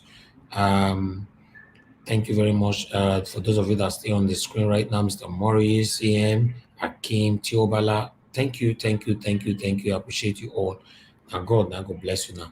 I will say, have a good, blessed weekend and good night to you all. Thank you very much, my people. Bye for now.